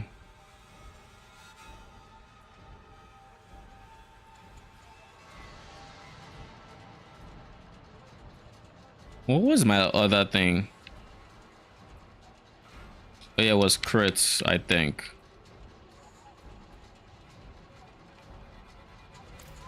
Okay. Okay. Um, what did I just check?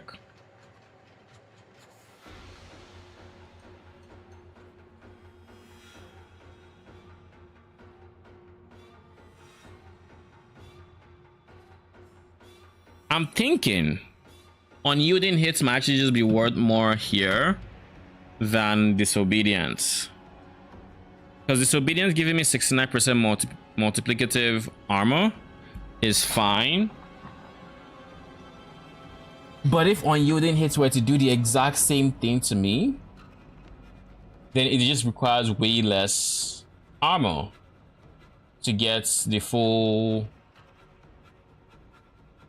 1500 bonus weapon damage. I feel like having unyielding hits here would just net in more. I guess in the exact same scenario, I would have a higher weapon damage bonus at any point with the same setup, just by having unyielding hits here, because of the reduction in requirements to hits, or the increase in percent of armor being used. Does that make sense?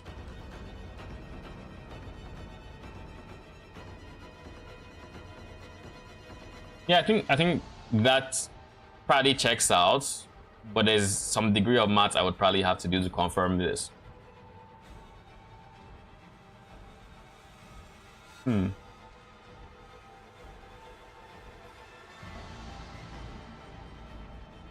was this?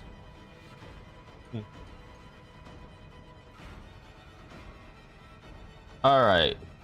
Give me a second. Well, when I say a second, I have no idea how long this is going to take. Give me about 5-ish, 10 minutes. Hopefully it doesn't take nearly as long as that. BRB.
Okay, we're back. That took, you know, longer than I'd have preferred, but it is what it is. This doesn't look like a necromancer from Script. Yeah, I mean, if you squint your eyes and tilt your head at exactly 85 degrees and close your second eye, it kind of looks like a necromancer. Kind of. What up, Cecily? How you doing today? It's kind of green like Corpse Explosion. Yeah, exactly. It has a very green theme. By the way, Scriblets. By the way. The Spiritborn. The Spiritborn. This class is bugged so bad, it's not even funny. Like, I thought Necromancer was bad. The Spiritborn is so bad. It is ridiculous. It's busted. Yes or no? It's busted. Yes. Period. Actually, it's not yes or no. It's just yes. It's busted. But when I say busted, it's busted in a good way and it's busted in a bad way. Like, it's ridiculed with so many bugs that I can't even wrap my mind around it. I want to show you something. Let me just show you something real quick. You see this character, right? Look at it. Look at it. Look at its stats. It has an 800 item power two-handed, right? You can see it has 500% damage ultimates, 800% damage versus elites, yada yada, damage versus slowed, their perma slowed because of poison. My poison is always slowing, yada yada. All these are always active. Let's say against bosses, this is not there because they have to be staggered, right? But this is going to be active. This will be active. All these damage boosts are going to be active. I have this weapon which is GA ultimate damage and supremacy, 2 levels to it. Supremacy, what does it do? It gives me multiplicative damage whenever you cast an ultimate until your ultimate ends, and then you gain 5 stacks, which, you know, just know it's like multiplicative damage. TLDR. What do you think? How much damage do you think I would do in normal tier on or normal difficulty to these training dummy? How much damage do you think? And for a brief summary, 1 trillion. Close.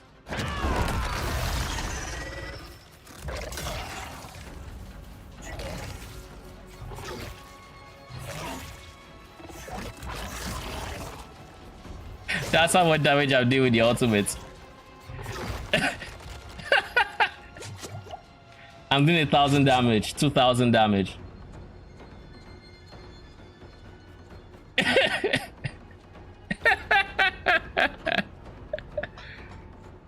It is doing less damage than the tooltip's number. Do you know how bad that is?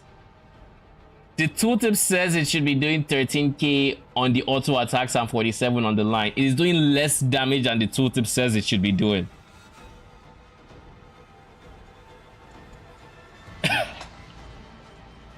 Holy shit. Like, it is ridiculous how bugged this is.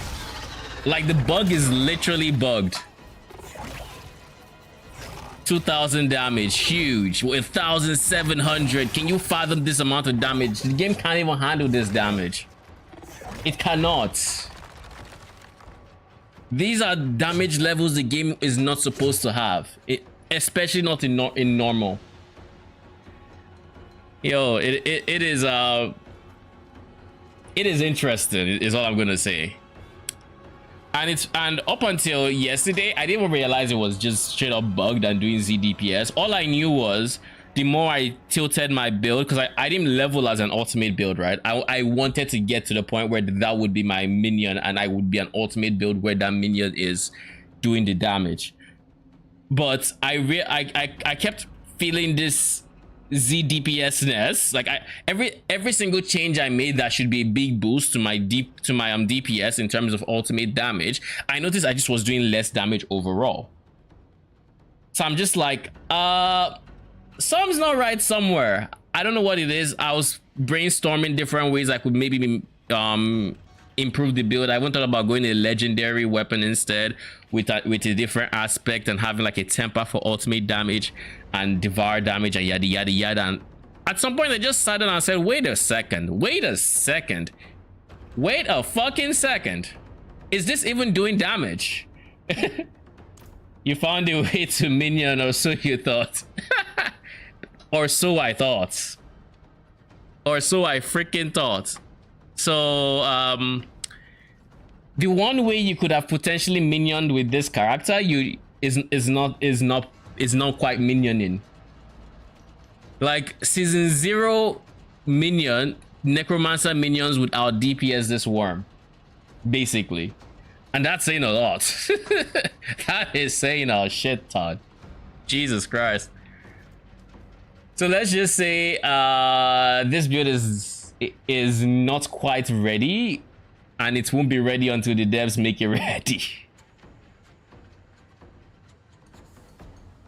People are, yo, like that is facts though. What build was it they used to pick clip it 150? Was the touch of death build, right? This guy where you're just spamming it and exploding themselves and yada yada. I saw Rob make a video where he hits, is it 200 trillion damage or something like that? I don't remember the exact number. You know, when you get so high in number, you don't really care. Can't watch the blink animation, makes me seasick. Oh yeah, this is for the eagle build, right? That evade build that is just swinging around and wait a second, wait. Need more time.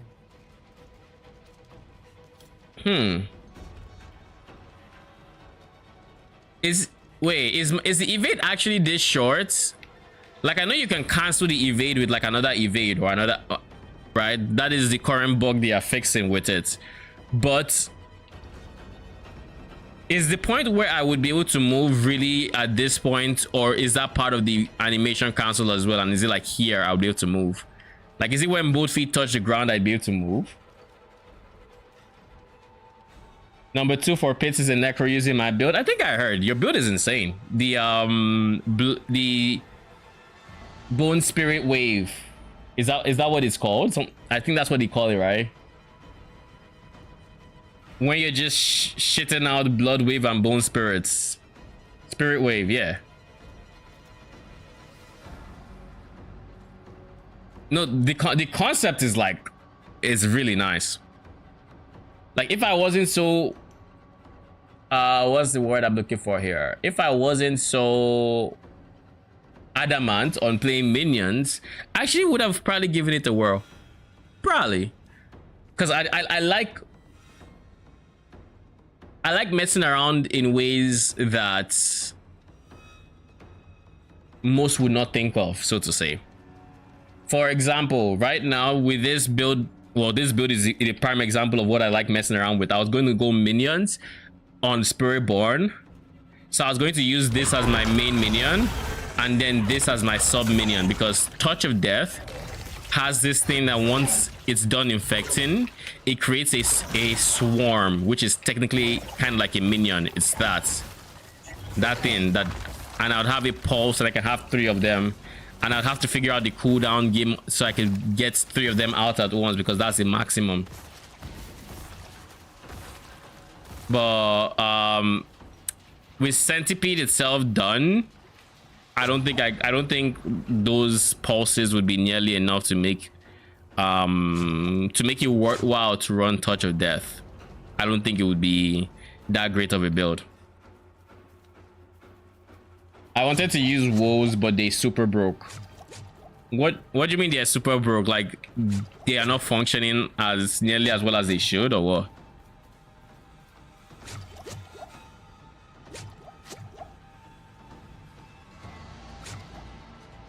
Like, they're just bad. They reset the counter on when any minion is summoned. So basically, you just cannot use men down on them. So wait, Does this also include the skeletal priest? Because technically you summon the skeletal priest.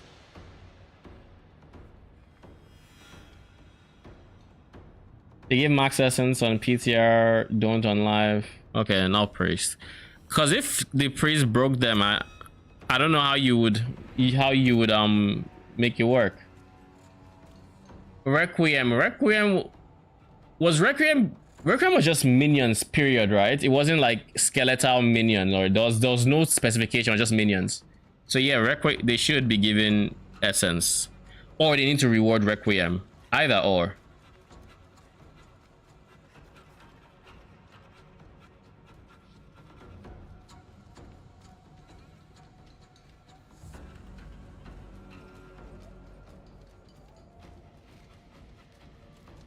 Season 6 no longer gives essence from Bone Prison. I think the Bone Prison one is fair, because I don't think Bone Prison behavior was intended to be like minions for the sake of Requiem. But I do think wolves should be given that. So that it's season 1 all over again from what it sounds like, because season 1, to fix the barber, because to fix the fact that someone would eat all your damage with the barber, they decided I'm getting all right. Thanks for stopping by, appreciate it. By the way, I hope you're enjoying your season. You know, I don't know what build you're playing right now, but I hope you're having fun on it. What I was saying is, it is season 1 barber again, because with the barber, to fix the fact that that people could eat all your damage for themselves, they made it not work for minions, and that broke the barber for minions, so you couldn't use the barber. I'm number 3 Spirit Wave Pit Clear on Sanctuary. Ooh, wait, where exactly is this? Where is the, how do you know you're number 3? Is there like a record somewhere in game, or is it external?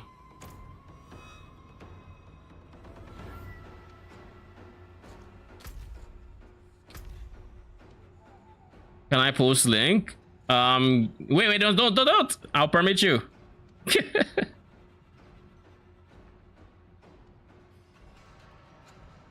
But I did get the link. I tried to save you. I tried. Okay, so it's external, but is this using like an API, or is this more just recording? Like you record it and then send to them?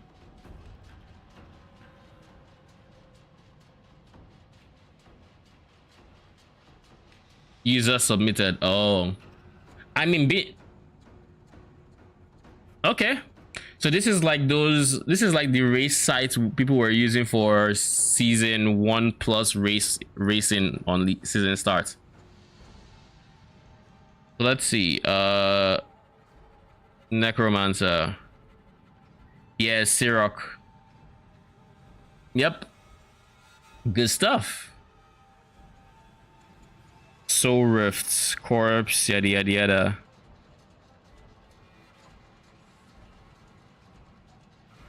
Tier 105. I know. All right. Thanks for stopping by. Appreciate it. See ya next time. I know Sirok said for him to beat this guy, he would, like, this guy has like double to triple greater affix items, whereas he doesn't. He has like single greater affix and whatnot. So for him to be able to beat this guy, he would have to get better items, pretty much farm better items.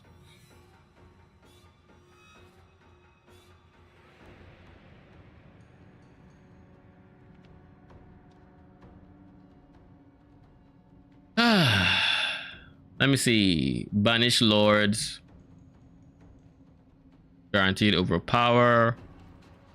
So the key here would be getting over 275 essence to even start with, because Bone Spirits. Because Bone Spirits would take all of that and guarantee overpower.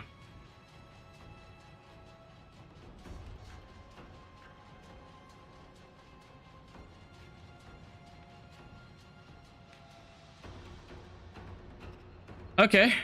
Okay. Let me see what people are doing with Spiritborn and no rune words. Devourer. There's a few people using Devourer, but they're all Ravager, Armored Hide, Counterattack. So this is the Touch of Death build. I assume you all are all Touch of Death, right?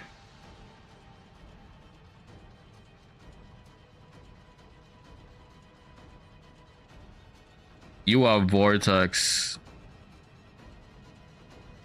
Okay, you're Concussive Stomp.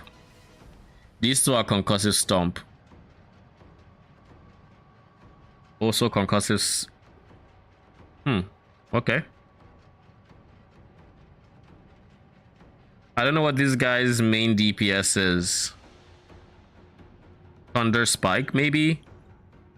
What does Thunder Spike do? Must be this guy. Where's Thunder Spike? What the fuck is it? This is Sword, this is Vortex, this is not you. Oh, it's you. Maybe they're using that to proc Concussive Stomp. So this guy is using it to proc this. Same with you. Same with you. Okay, cool. Now we understand what's going on there. But yeah, nobody's clearing the pits with the Devourer, I guess. What about Scourge? Any lots of Scourge users. Lots of them. Sanctum is Quill Volley uses Scourge. Okay, cool. Cool.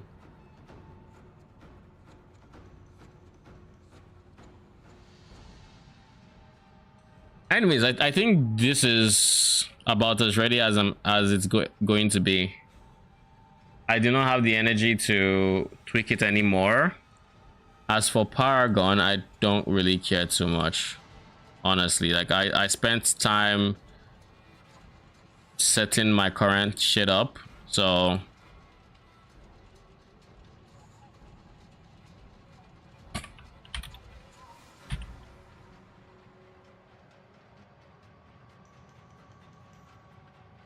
like in many ways I'm probably just going to keep my current Paragon board. Maybe I'll have to drop this because I don't care about Pestilence Swarms anymore.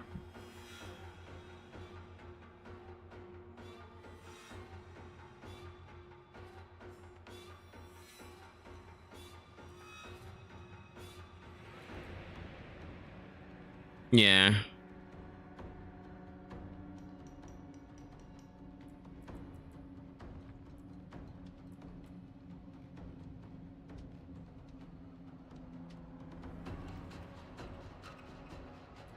Let me see what thorns glyphs there are. Thorns. So there's Revenge, which is going to be a no-brainer to put into an intelligence area.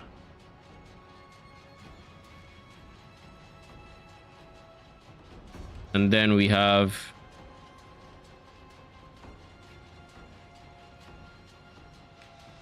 you do increase thorns damage equal to 100% of your dodge bonus. Heals with strength. Okay. So if I do this and I copy the Paragon.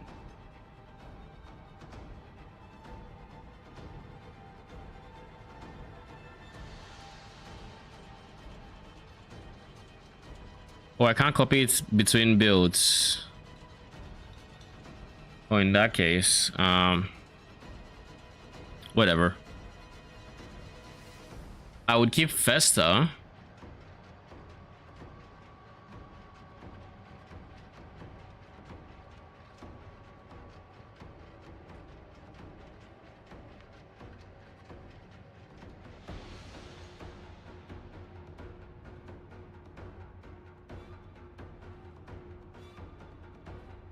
have sapping, right? So if I do this,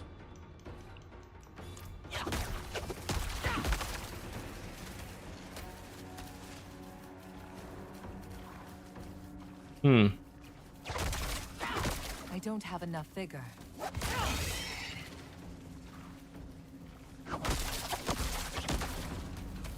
where is sapping?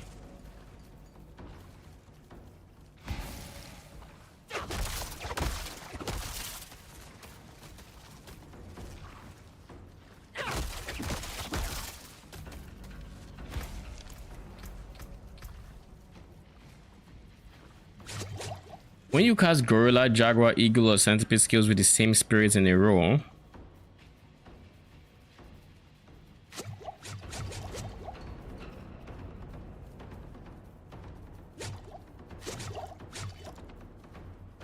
restore 15% of your vigor and deal with this.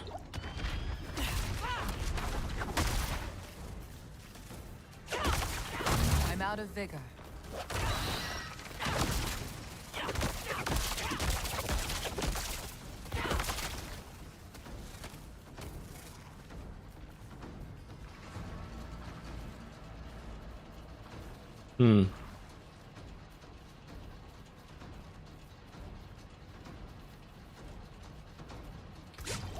Kind of makes me wonder, is it even working? Or am I not understanding well? Because I'm casting the same skill 3 times in a row. It doesn't say anything about having to be different skills. I don't have enough vigor.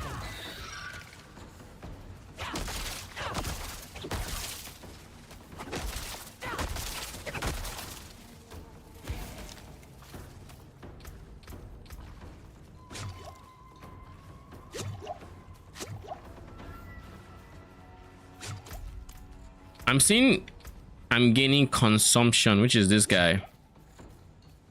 Which is you deal increased damage for each active. So what if I did this instead?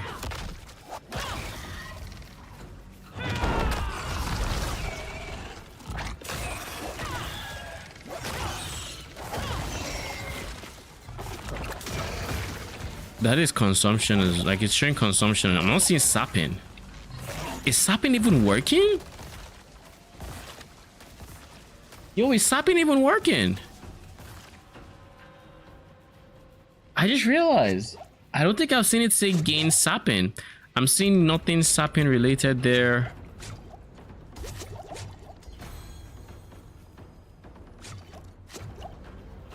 Does it have to just be centipede? Do I have to just do this?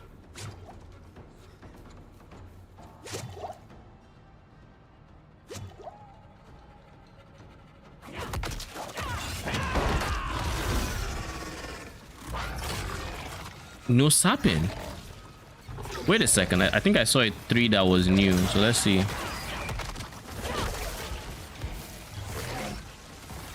So that's Mystic Circle.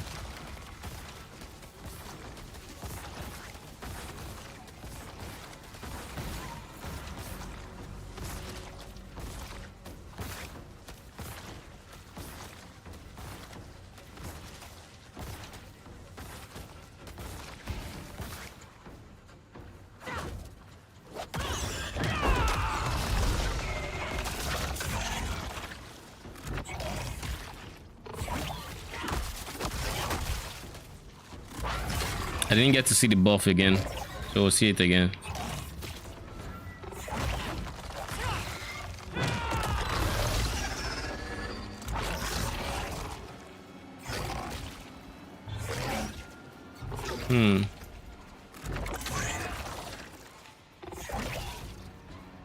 Again, like I'm seeing the amplification of the centipede, but I'm not seeing sapping.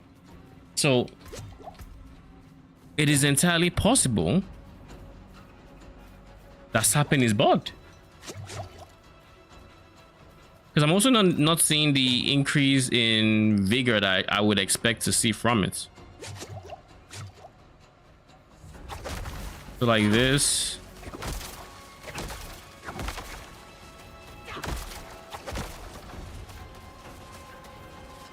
It's supposed to give, I think it was, what, 3? It's supposed to be 3 vigor, 15 vigor rather, every 3 attacks. 15% of your vigor, not even 15 vigor, so.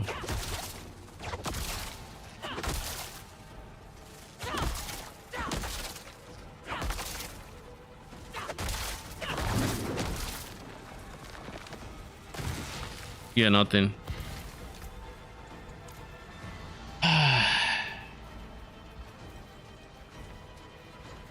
Don't tell me it's bugged. So even that I can't rely on, is what you're telling me.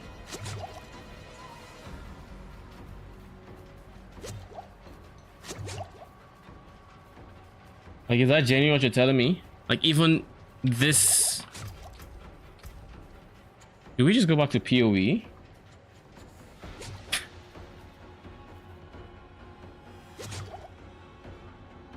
Because like best case scenario, it's working. What if I did this?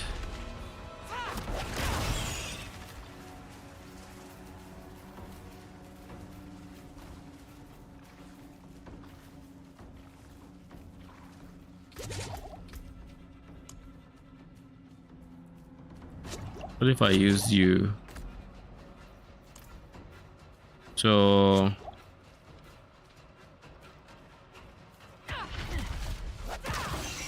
Not ready yet.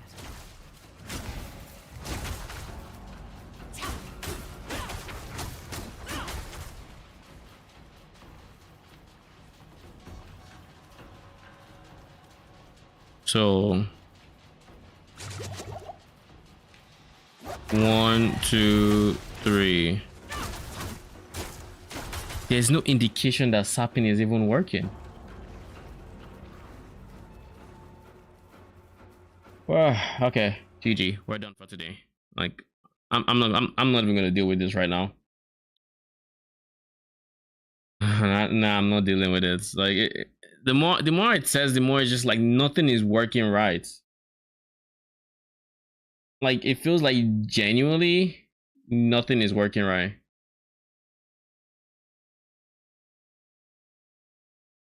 And that just sucks, you know? Like, it genuinely just sucks. You can't really rely on anything you're saying here because, well. Anyways, I'm gonna be back tomorrow. Odds are I'm actually going to still be on D4 for like, I want it to be like a day more or something. Ideally, 2 days more. Maybe I'll try the Thorns build, see how it feels. Try to get through all the Torment tiers, but like at this rate, I'm not even having fun trying to cook up new builds because like the new builds are not building, you know. We are Spiritborn is so fucking bugged, it's not even funny. Like, Jesus Christ. Anyways, till then, good night. Appreciate y'all.